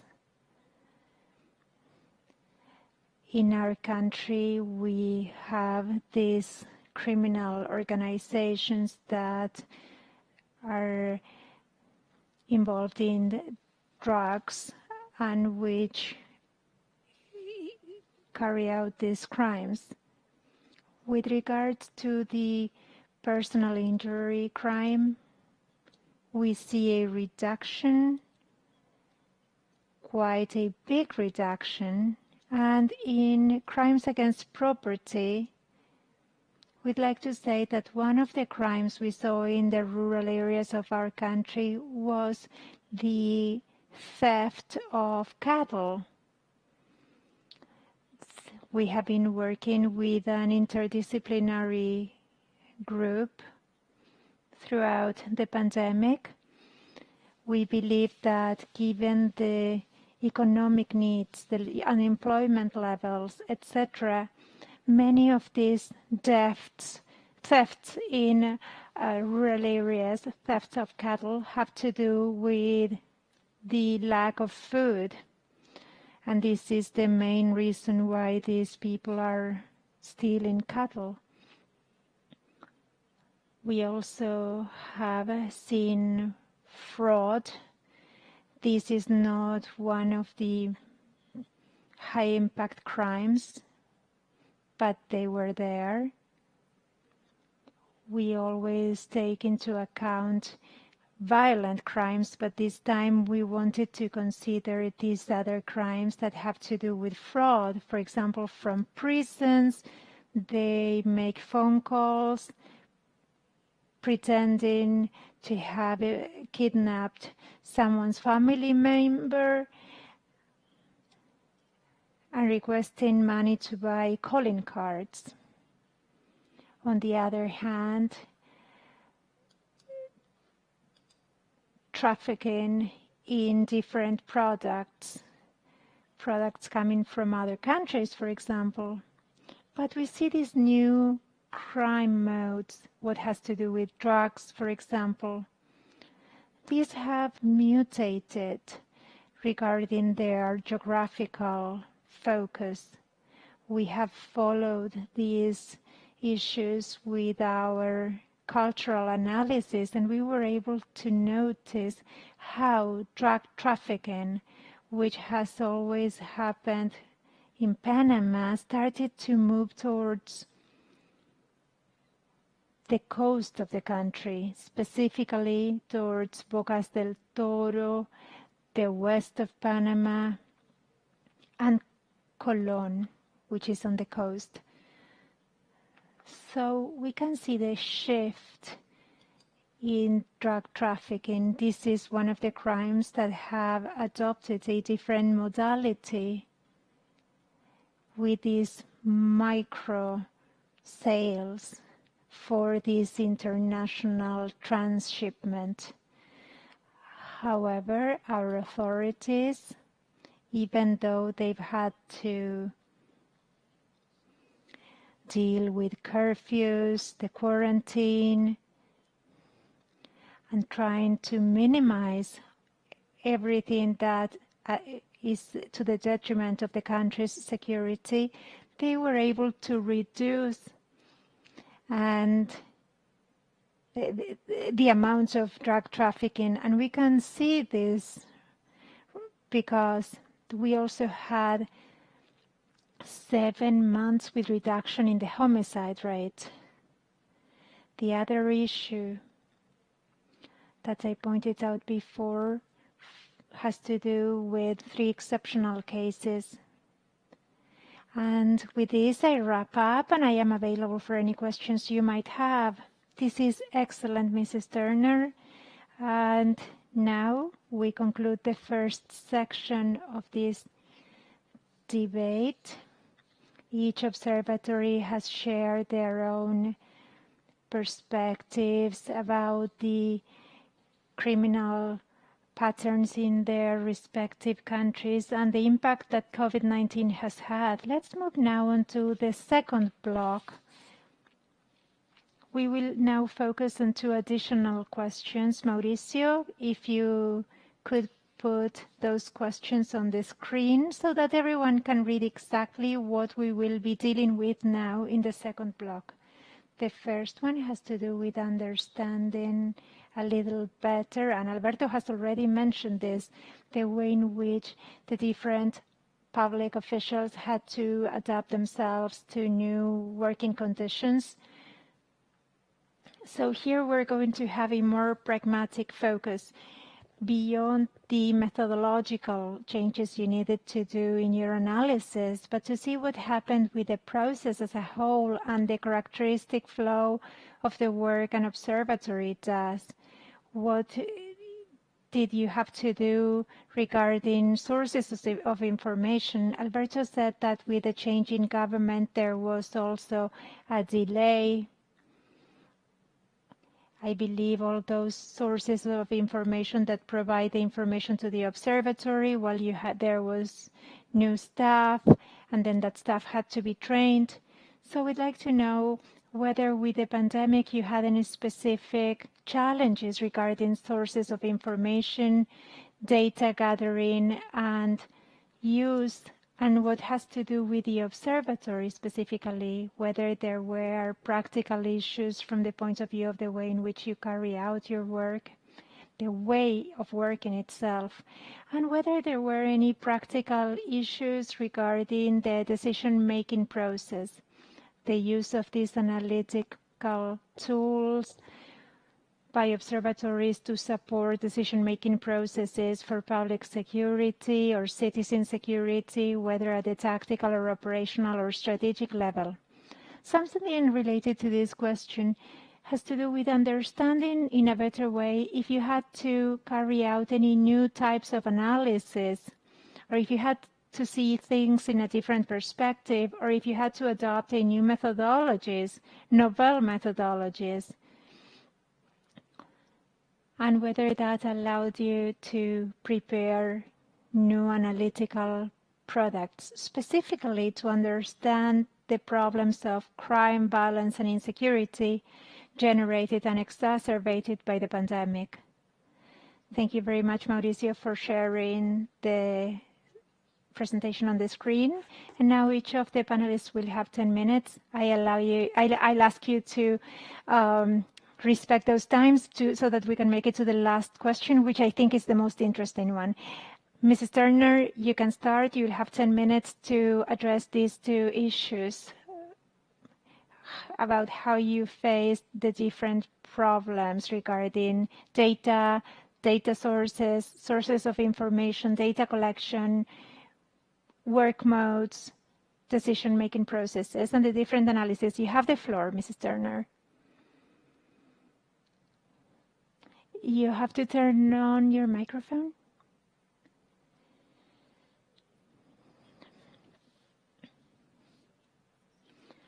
We should point out that, in fact, at the beginning of the pandemic, no one expected this.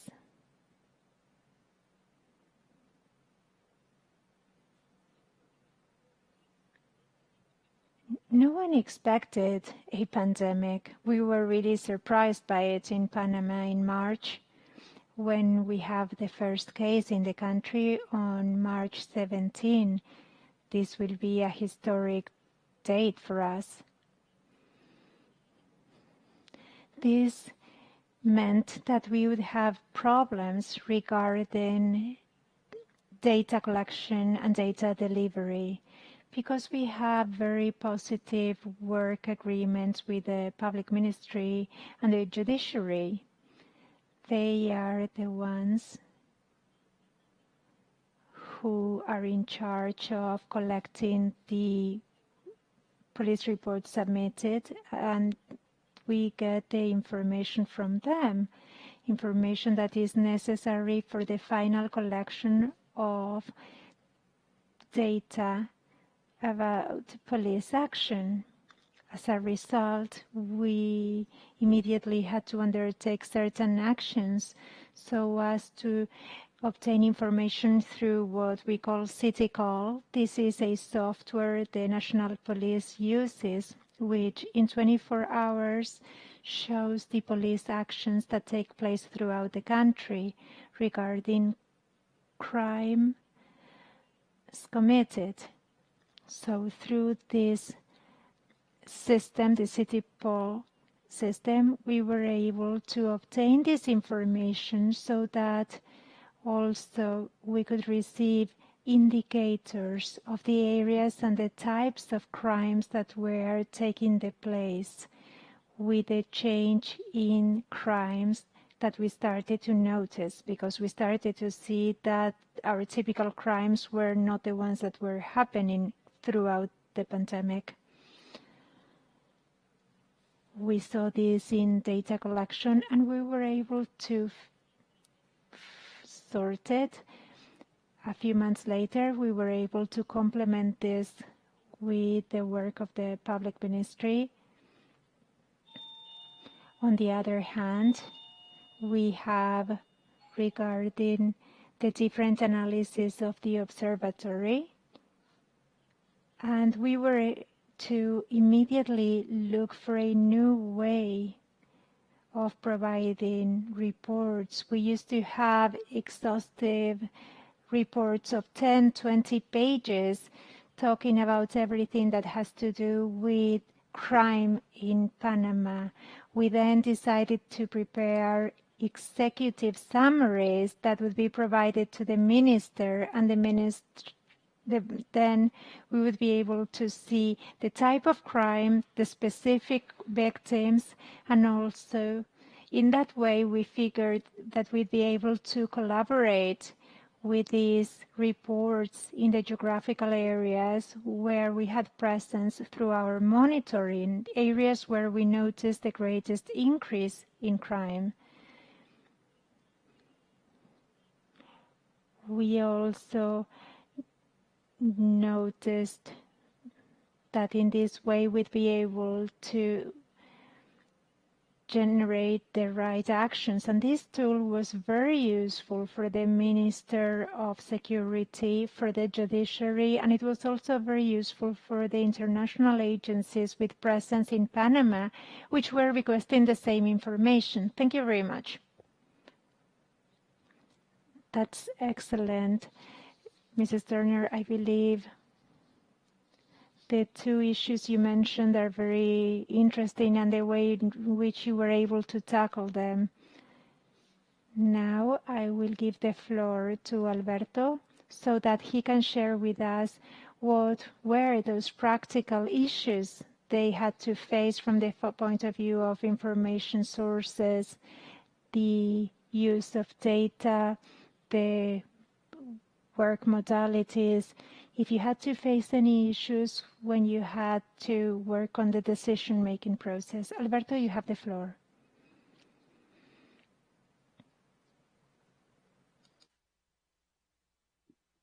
Y creo que le hemos perdido a Alberto. Alberto, si podés pedir la palabra. Alberto, could you please request the floor again while you... Please address this more practical part of the presentation. I would really appreciate it.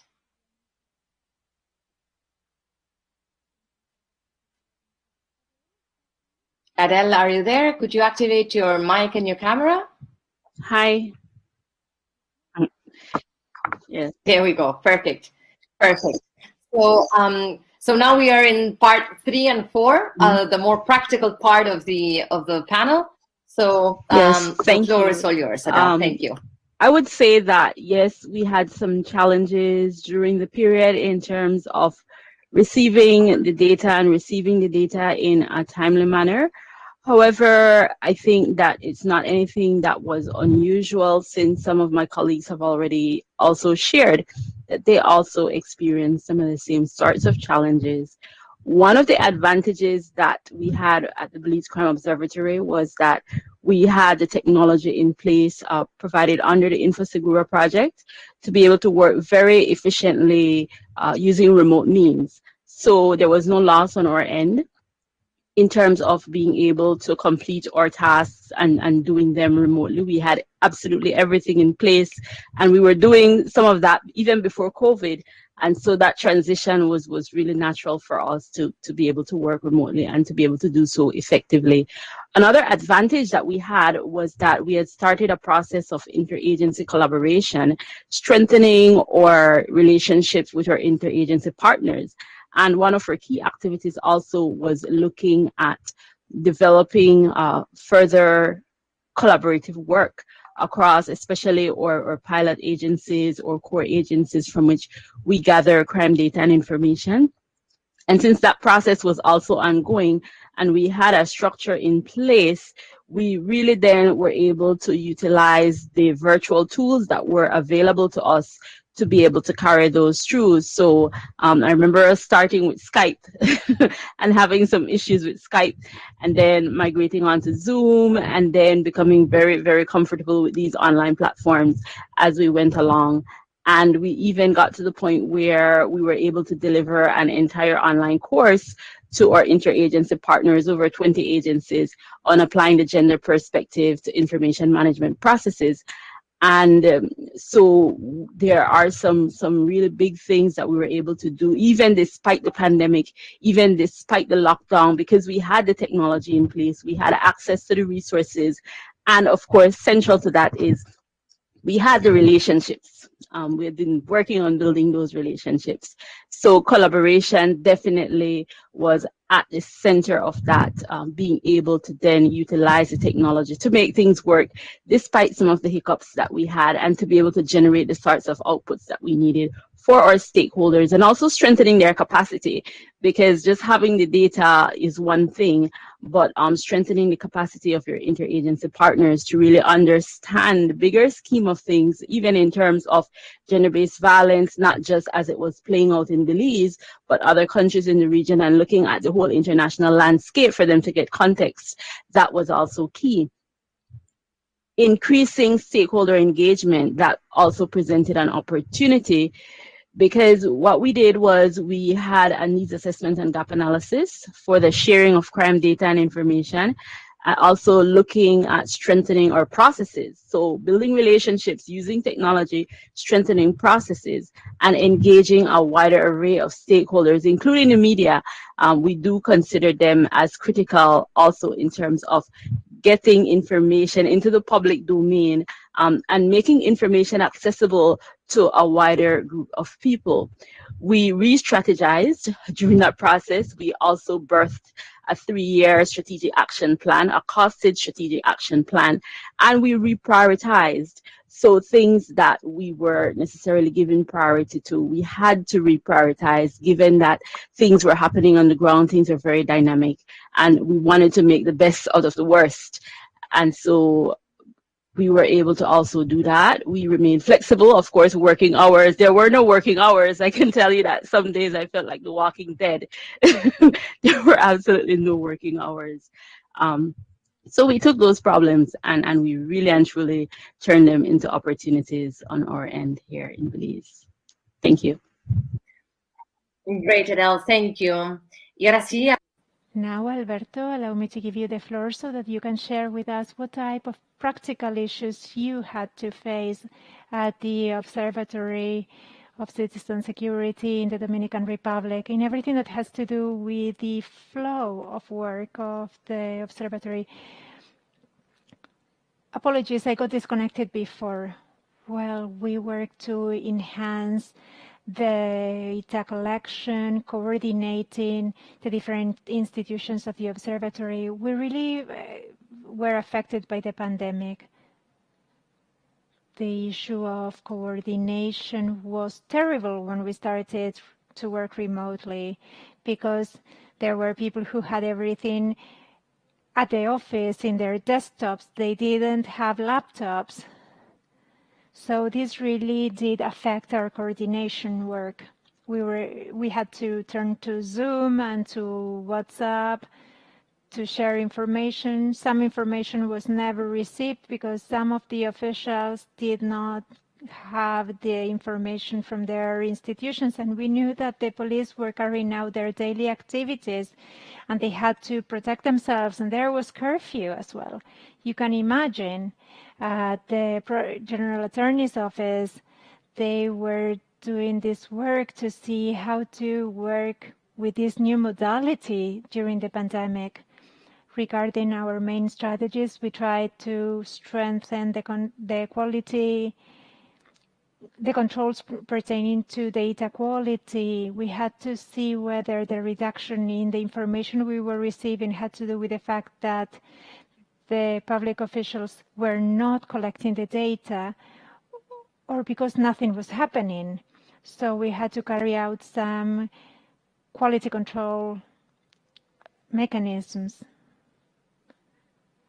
Also designing controls to handle and prioritize data. We started using a very well-known tool, Power BI, which allowed us to connect from our local computers at home with dynamic data. In our countries, normally data are exchanged using specific types of networks. But thanks to the use of this tool, we were able to have this information exchange. Which were our objectives? We were trying to provide reliable information on crimes. This was done, but people were really paying more attention to COVID, to confinement measures and to how not to get infected. That became the national priority. But the observatory continued to work on its analysis, and every day we continue to work to generate information and to diagnosis.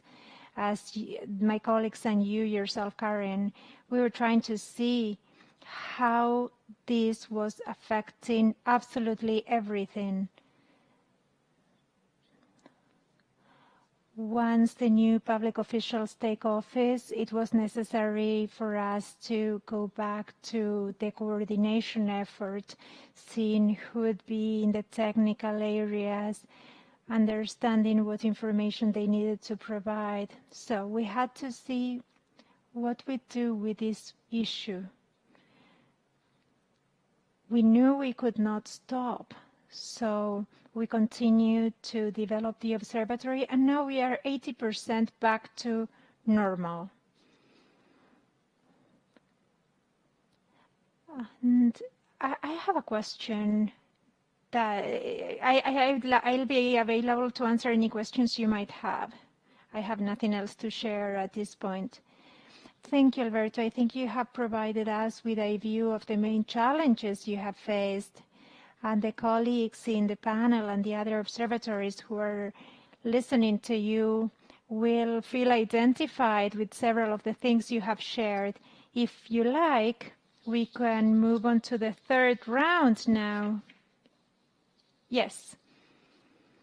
So please stop sharing your screen, and we can move on to the final element of the meeting with a question that I believe is essential right now. And I'll ask Mauricio again to share the presentation and upload slide 6. The question reads, has the pandemic represented a chance to improve, learn, and innovate? If that is the case, and as Ariane said at the beginning, I hope that is the case, we have asked the 3 panelists to share with us 1 or 2 experiences or lessons learned or promising practices that they believe are interesting and relevant, and they want to share with colleagues in other observatories, and also with the experts in the different criminal analysis units in the region. This block is a little bit shorter. Thank you, Mauricio. You can stop sharing now. Each panelist will have 5 minutes. I believe in this second block there were some innovations, some adaptations that were mentioned. Now it would be good to move more in depth to 1 or 2 lessons learned and promising practices and experiences that you believe should become systematic and be documented so as to be made available to our other colleagues in observatories. 5 minutes each. And Alberto, I'll begin with you. You have the floor. Thank you. Regarding the Citizen Security Observatory, we understood something. First, the team showed great interest and willingness to learn and improve on our resources. We had more meetings because we were not seeing each other in person. One of the lessons that we also learned, and this is something that might also be the case in other regions, has to do with the importance of having a contingency plan. It is essential for the different observatories to have this risk assessment so that should anything else happen, there can be more appropriate measures. In the Dominican Republic and most of the countries, this pandemic caught us unawares. We believed it was something that was going to happen in China, and when it arrived, people could not believe that they were in the midst of a pandemic because our generation had not experienced it. The last pandemic was 100 years ago. So it is also important to bear mind the importance of having a good relationship with the team, this good human relationship. This is very important because without this good treatment of our peers, there's no good work and no motivation. It is very important to have a contingency plan at the observatories and also for any unit working with data. Excellent, Alberto. I wrote down everything you said, but in particular, I believe we need to emphasize this issue of the contingency plan and the risk management plan. This is a very useful lesson learned, which could be worked jointly, taking ideas from the different observatories to see how it would be possible to work on a tool of that nature. Thank you so much for sharing with all of us that lesson. I'll give the floor now to Adele so that she can share with us one or two lessons learned, promising practices or experiences, what you believe would be important and want to share with your colleagues. Thank you. Sure, thank you. One of the things that really and truly assisted us in terms of understanding more of what was happening on the ground was, of course, the whole geospatial dimension. Because even though we were saying that, yes, certain crimes were trending down, that wasn't true for everywhere in the country of Belize. And there were some situations and some cases where it was the reverse. And the case in point, the presentation that I shared with you, the maps there showing what was happening in the Belize City area, it was, of course, different there than what was happening in any other part of the country. And so having the technology to be able to put these things on a map and to show people so that you're not just showing them figures or percentages, but you're representing those things spatially is of great value. And when you can get this data, of course, in near real time, it is even more powerful. And it actually helps the police then to be able to strategize better and to make better and more sensible interventions on the ground rather than targeting, blanketing a whole area, to be able to know exactly where you need to go in and make those interventions. So we had a situation where, like I said, there was a state of emergency that was put into effect. And the part of the city where that problem was so entrenched was divided into zones. So we were able to put on a map these zones and to show where the incidents of murders and shootings were happening in comparison with these state of emergency zones, to show that basically the areas where they were focusing on making those interventions, they were really the right areas for them to target. So during the course of 2020, what we did also was to pull together these agencies that were collaborating to form a geospatial working group. And we had 7 agencies in the national security apparatus come together to form this geospatial working group, co-chaired by the Belize Crime Observatory and the GIS IT technician from the ministry responsible for defense. And so we brought our main analysts together, our personnel who have access and who have been using the GIS applications and who have been using it to inform their operational commanders at the national level, but also informing more locally the heads of the police formations and the police stations to give them the information in a more timely manner as it is unfolding on the ground. And so towards the end of the year, what we did was actually to take it to another level by setting up a server-based system, ArcGIS Enterprise. And now what we're doing is taking that technology to the next level, where we'll be able to have more control over the data, private sensitive data, and also to integrate it with the crime information management system, and to have that sharing across our key agencies. So this is the aspect of innovation that we've really been focusing on. And there's been a lot of investment, not just in finances, but also in terms of time and dedication.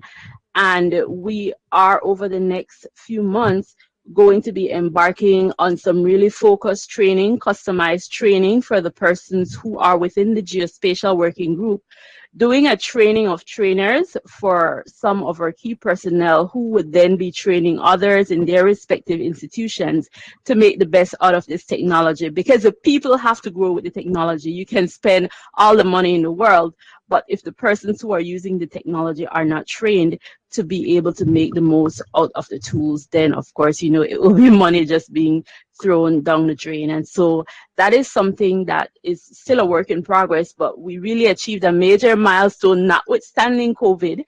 We were really very, very productive, I would say, during that year, because that was really a driving force, understanding that when COVID ends, because it has to, we will have another reality to deal with. And so there's a need then to look into the future. And so we also look at, for example, doing the more predictive kinds of analytics rather than taking the past data and the historical data and say, this is what happened then. What about the other dimension of it? What does this tell us about where we're headed, and how can we then use this information to make the kind of interventions that will have a positive impact down the road? So predictive analytics also is another area that we began promoting a lot during last year, and we hope to also put that into the equation, not just for the observatory, but also for interagency partners. And we would like to say that our friends at UNDP and InfoSegura have been really supportive in helping to strengthen our capacities. And we hope, of course, to knock on their doors again anytime soon for us to continue this. And of course, if you have personnel within, of course, your networks who can help us in terms of providing capacity building for this sort of predictive analytics, we would very much love to have that conversation with you. We realize there's a need to shift focus. And of course, this was underscored in another session that was held last year, where we're looking at things like the homicide rate, and we call these, you know, the key indicators of citizen security, insecurity. But what about the other things that people desire a better quality of life, and what are the indicators of those better quality of life that people so desire? And my thinking is that if we shift that focus, especially in the Belize City area, looking at some of these positives and targeting those things, I think that we could really have a turnaround there, because I can tell you that we've been struggling with this for a very long time, and there have been interventions after interventions after interventions, and it's still a struggle. And my colleague from Panama underscored what happened in their country last year with respect to the gang crimes, right? And how that really caused a shift that they really did not expect. And there's only so much you can do when the gang elements decide that they want to take over, right? And we've seen that in a small country like Belize, where there is this constant struggle between the police and the gang elements. And how do you then move beyond that? And yes, the GIS technology is awesome, but let us also look at some of the ways that we're measuring, some of the targets that we have, and how do we then put things in place to try to meet those targets, not just targets to say that, yeah, we're going to reduce the murder rate or we're going to reduce the homicide rate, but the positive indicators. So again, I appreciate that having that shift of focus and having that different perspective, especially in addressing urban violence in Belize City. And the Chief Executive Officer in the Ministry of Home Affairs and New Growth Industries, even after the change of administration, we had somebody in place that is really dedicated to using innovation and technology to help in improving citizen security. And whatever support, again, that you could channel our way to help to make this happen, we would definitely appreciate it. And of course, to share our experiences with our colleagues in the region. Thank you. Thank you, Adele. And yes, we're going to be inaugurating, as part of this discussion session, a special topic that relates to technology, security, and future crimes, where predictive analytics will be part of that, if you want a special topic that we're going to be addressing. And I know that the observatory in Córdoba, in Argentina, they are working in a project with the Inter-American Development Bank, CAF, the Latin American Development Bank, CAF. They are working with them to develop a predictive analytics tool. And it would be great if when they present their project, whether the Belize Crime Observatory would also be willing to present their experience with predictive analytics. And I think that this discussion of the positive aspect of security, of citizen security, I think it's a pending issue in the region. We are always trying to reduce the negative things, but not visualizing what it is to live with a better life quality. And I think that this also invites for other agencies to be part of the conversation.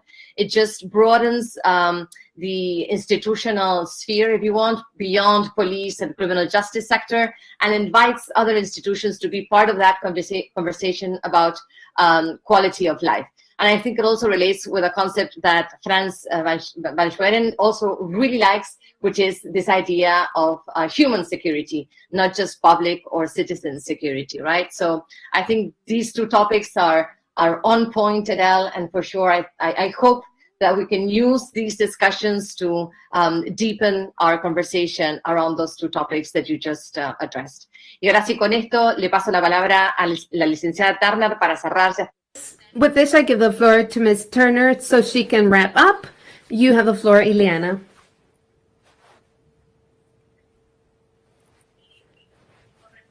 So I'm not going to be talking to you about the lessons learned we have had, and additional to that, what we believe we will continue doing because of the very amazing experience we had at that time. First, we'd like to point out that this was the task of titans. We had to work without proper personnel, or rather, without the wonderful personnel we had, where we had to multiply the time we spent working and multiply it by 50% to be able to do everything that was asked of us, because by decision makers and international organizations as well, that were requiring the information to be able to make the proper decisions.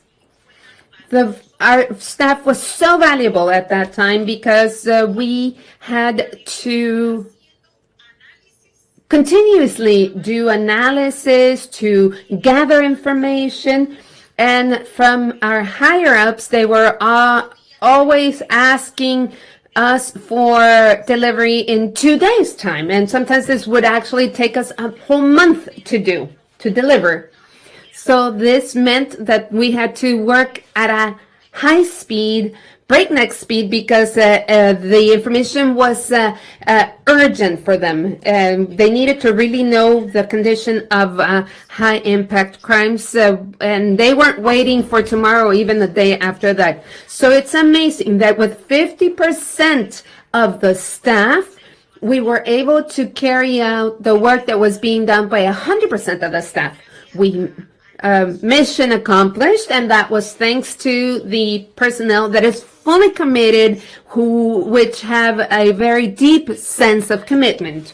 I also have to say that the coordination was very good from the very highest levels at the ministry with the operational directions and the support staff.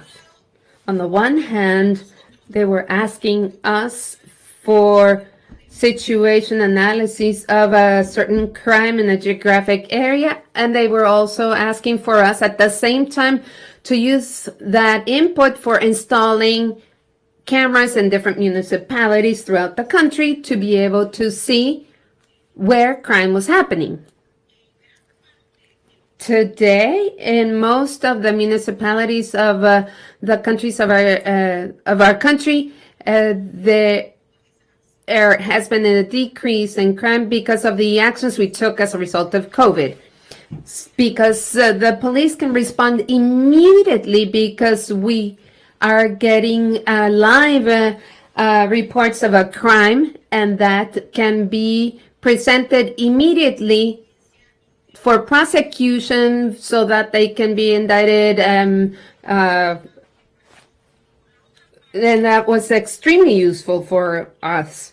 I also have to say that before the working groups, those 27 technical subunits that were providing us with information, and on the basis of the decree that implemented our observatory, we're only meeting twice a year, but thanks to COVID, we were using virtual tools that enabled all of us to carry out meetings, and we were getting results. We were having access to the data on a live basis, and at the same time we were carrying out another working group to validate the specific statistics so that we could all have a uniform view of high impact crimes that were being committed in the country. For me, therefore, this was another great thing from the pandemic, which has allowed us to work with the authorities. This allowed also to be able to respond directly when there was a crime being committed.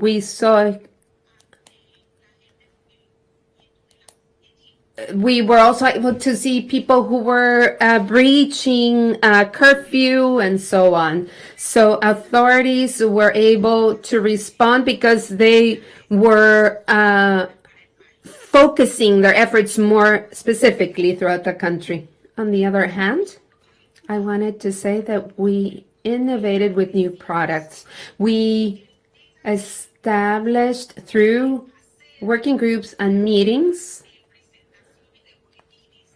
to issue bulletins with information on criminality, which included crimes that were affecting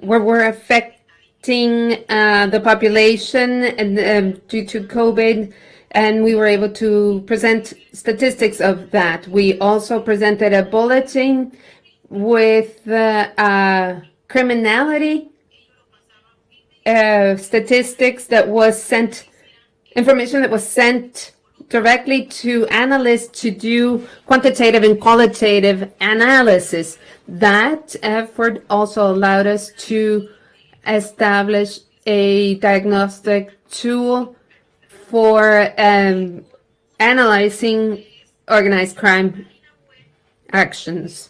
The webpage of the government was implemented in April 2019, and by March of the following year, we had a new administration, and we were also starting our work at the observatory. Therefore, the data wasn't updated, and we had to update that information for that. And we had to make the information more dynamic, more streamlined, more updated, in the interest of transparency. And we were able to see that due to COVID, investigators, agencies were able to go directly to the webpage to access all the studies, investigations, and analysis that we were producing in real time. This has made everyone's work easier, and today we have all the tools available. The interpreter apologizes that Ms. Turner's connection is very deficient. We have all the tools to train all the actors in the country, and I apologize, bad connection. Ms. Turner's connection is very deficient. The moderator is just saying that it's not, that her sound is not clear. Yes, your sound was very choppy when you talked about digital tools that were allowing the tearing down of barriers. Perhaps you can close that idea and then we can go to the questions. Can you hear me? What I was saying is, can you hear me? barely.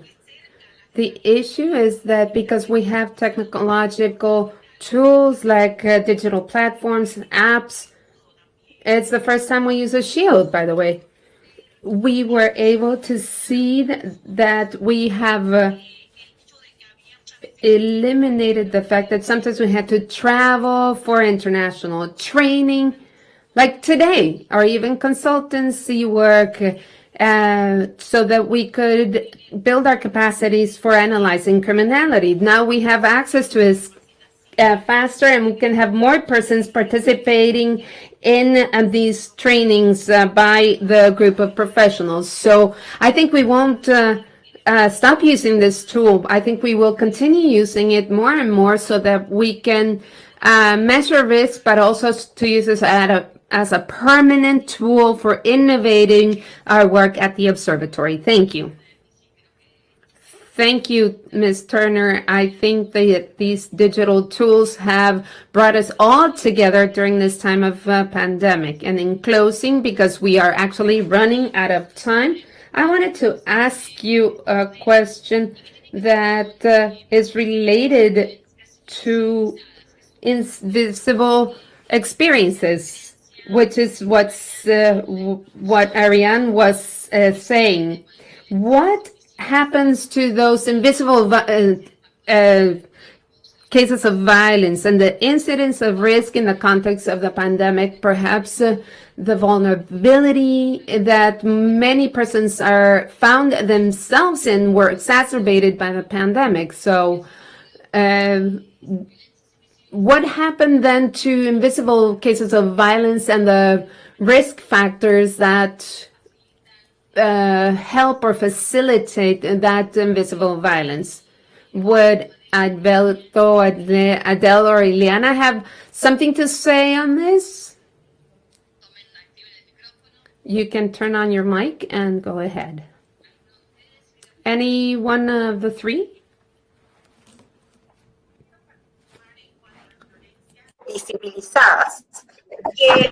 I wanted to talk about invisible cases of violence and to bring visibility to the crime of domestic violence. It became decreased in objective terms because we had fewer claims, but we must not lose sight the fact that the lockdown caused by COVID, many victims of these crimes were unable to go to the police to present a claim so that they can be properly protected. Many times, these cases could in turn lead to cases of feminicide. So from the point of view of high-impact crimes,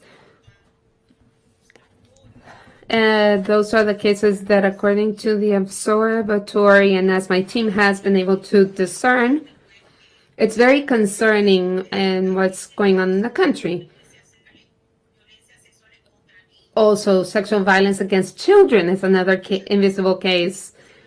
Many times the children are locked up in their homes and they turn into victims of persons who live with them. And these are figures that stay hidden because they don't have the possibility of putting this in the system of justice. And also regarding these cases, we know that we want to bring visibility to them so we can prosecute the perpetrators and protect the victims. Alberto, would you like to say something about invisible cases of violence? Yes. Obviously, there has been violence that was not included in the system, and I understand that each country will have a response to that. Those cases that have been invisible in response to the questions we have received. We will see in the future the huge impact of being locked up in the house and not being to leave. People were exploding instead of having conversations. People, a lot of divorces occurred, and all of these cases will be reported to the statistics office, and in due time we will be able to implement policy to prevent this, and this will we hope that this brings visibility to the cases so that we can respond with more certain policy making. Excellent, Alberto. Types of violences that fall within or between the cracks, and the risk factors that perhaps have exacerbated these invisible types of violences during a pandemic. Do you have anything that you would like to say about this?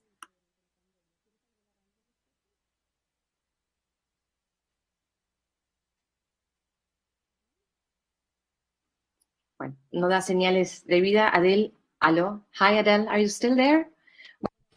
Yes, yes, I am. Perfect. In terms of types of violence that maybe may not be captured by official sources, there are always, I think we can all acknowledge, cases and incidents that tend to go under the radar, and especially given the context that we're speaking about during the COVID-19 pandemic. How is it then that we get a sense really of what has been happening or what is happening now? And this is a concern because if you're dealing with situations where you're in a domestic violence dispute and you may not feel like you have any options, then you may not want to report. And in Belize, there have been a couple of things that have been implemented in the recent past to address this. So there was a new hotline that was opened up during the pandemic where people could then have greater access to reporting using that hotline. And also they've been trying a new model of safe houses. So safe houses where women do not just go to find a resting place and a refuge, but where they also get psychosocial support. There's skills training and also a program in place. They take a more programmatic approach in terms of empowering persons who would then need to get out of those situations. I know these interventions may take a while to demonstrate some level of impact, but I think doing things like those really and truly help, for these cases to then come to light, because a lot of fear may be keeping people from reporting. It's not just not having access, it's that fear and being in lockdown or having constraints to your movement, then increasing that fear factor, apart from you then having less options to be able to seek help. So I think that is very key. And also in Belize, there's this gap in getting the kinds of surveys done for people to provide information on their past experiences, where maybe in the official data capture things are missed, to do things like a crime victimization survey or other sorts of more focused and targeted surveys that will look at some of these high risk areas where people may tend to not have the same sort of propensity to report. I think some of these things take additional funding support, and given that many of our countries are constrained economically due to, of course, the adverse economic impacts of COVID, it may then reduce our ability to be able to do these sorts of studies. And I think that it is also an opportunity then for academia to play a greater role. And you talked earlier about not just getting our law enforcement agencies into the mix, but looking at bringing in other partners. And so perhaps academia then and other entities, maybe even public sector finance studies, where if you want to do a business risk assessment, then, business sector, private sector contributing to that sort of business risk assessment would then enable us to get some of that sort of work done, and getting it financed through non-traditional means. Yes. Great. Perfect, Adele. Thank you so much. And I know, I'm going to switch back to Spanish, perdón. Jason, Jason is the... Jason is from the Rio Negro province of Argentina Observatory. I'm sorry, we have to close, but we will give the floor to Dr. Patricio Tudela. But before we go, we'd like to thank the panelists for being with us today, and also for inaugurating with their participation the 2021 cycle of conversations of the Inter-American Community of Crime Observatories and of the Inter-American Community of Criminal Analysts. I hope that this is one of many conversations we will have this year to address issues of interest for members of all communities.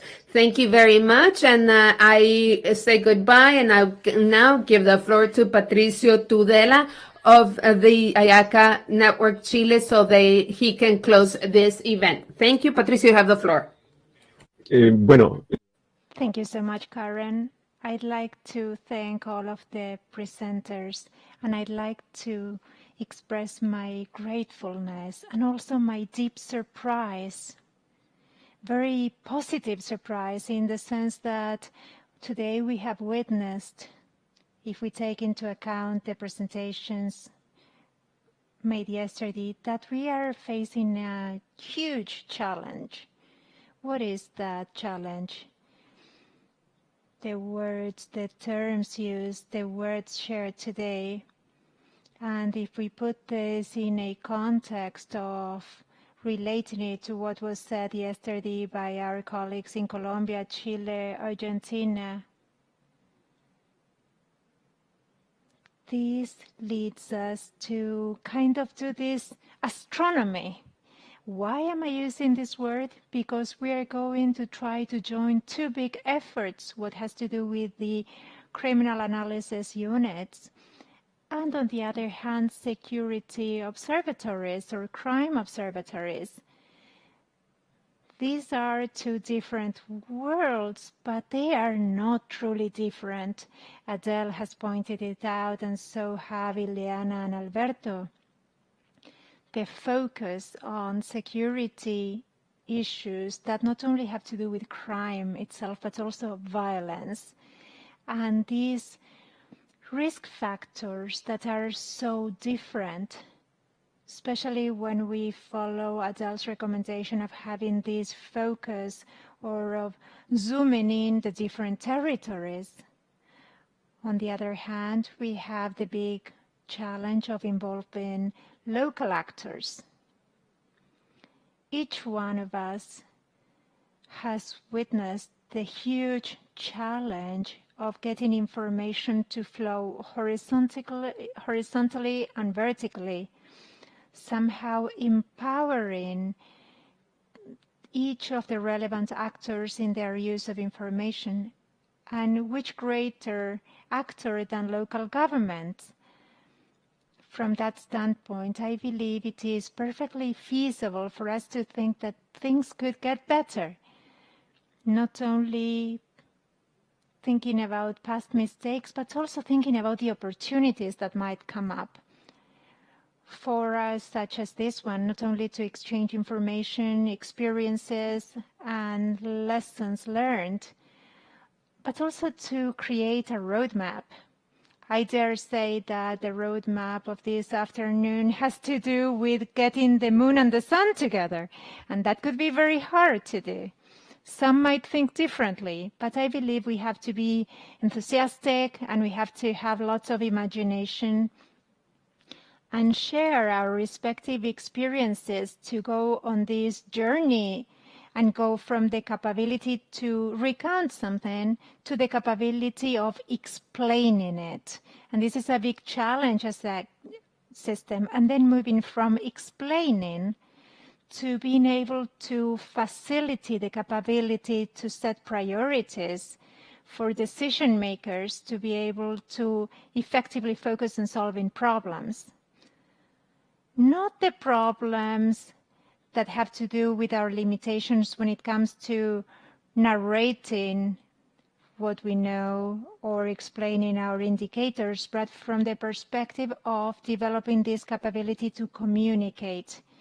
And you have shown something very important, the importance of communicating properly, communicating from the perspective of the uses of information, mostly with the goal of involving not only the authorities, but also those affected.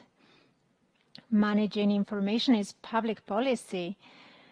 Criminal analysis is public policy, and crime observatories are also part of public policy.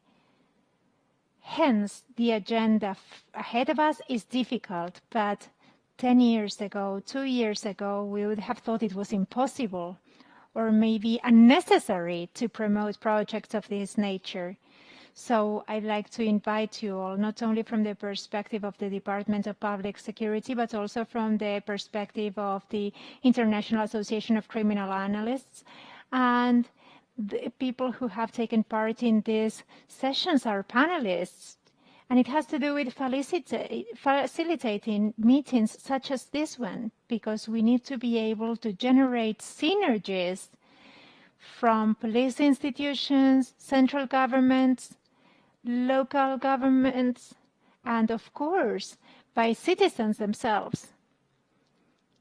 I'd like to conclude by saying that we have enormous challenges ahead, but that we need to be enthusiastic, and I believe it is feasible.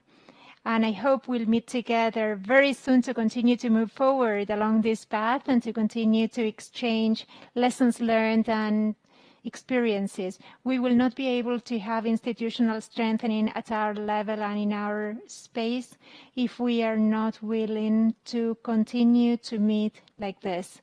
So thank you all for the possibility of hearing you, and I invite the audience to another event that Karen, myself, and the other institutional representatives are working on for the next 4 weeks. You're all invited to be a part of it, and we will be so happy to meet with you again. Thank you, everyone, and we'll see you soon. Have a great rest of the week and a lovely weekend. Thank you all. A pleasure. Bye-bye. Bye. Thank you. Gracias, licenciada. Muchas gracias por participar. Gracias.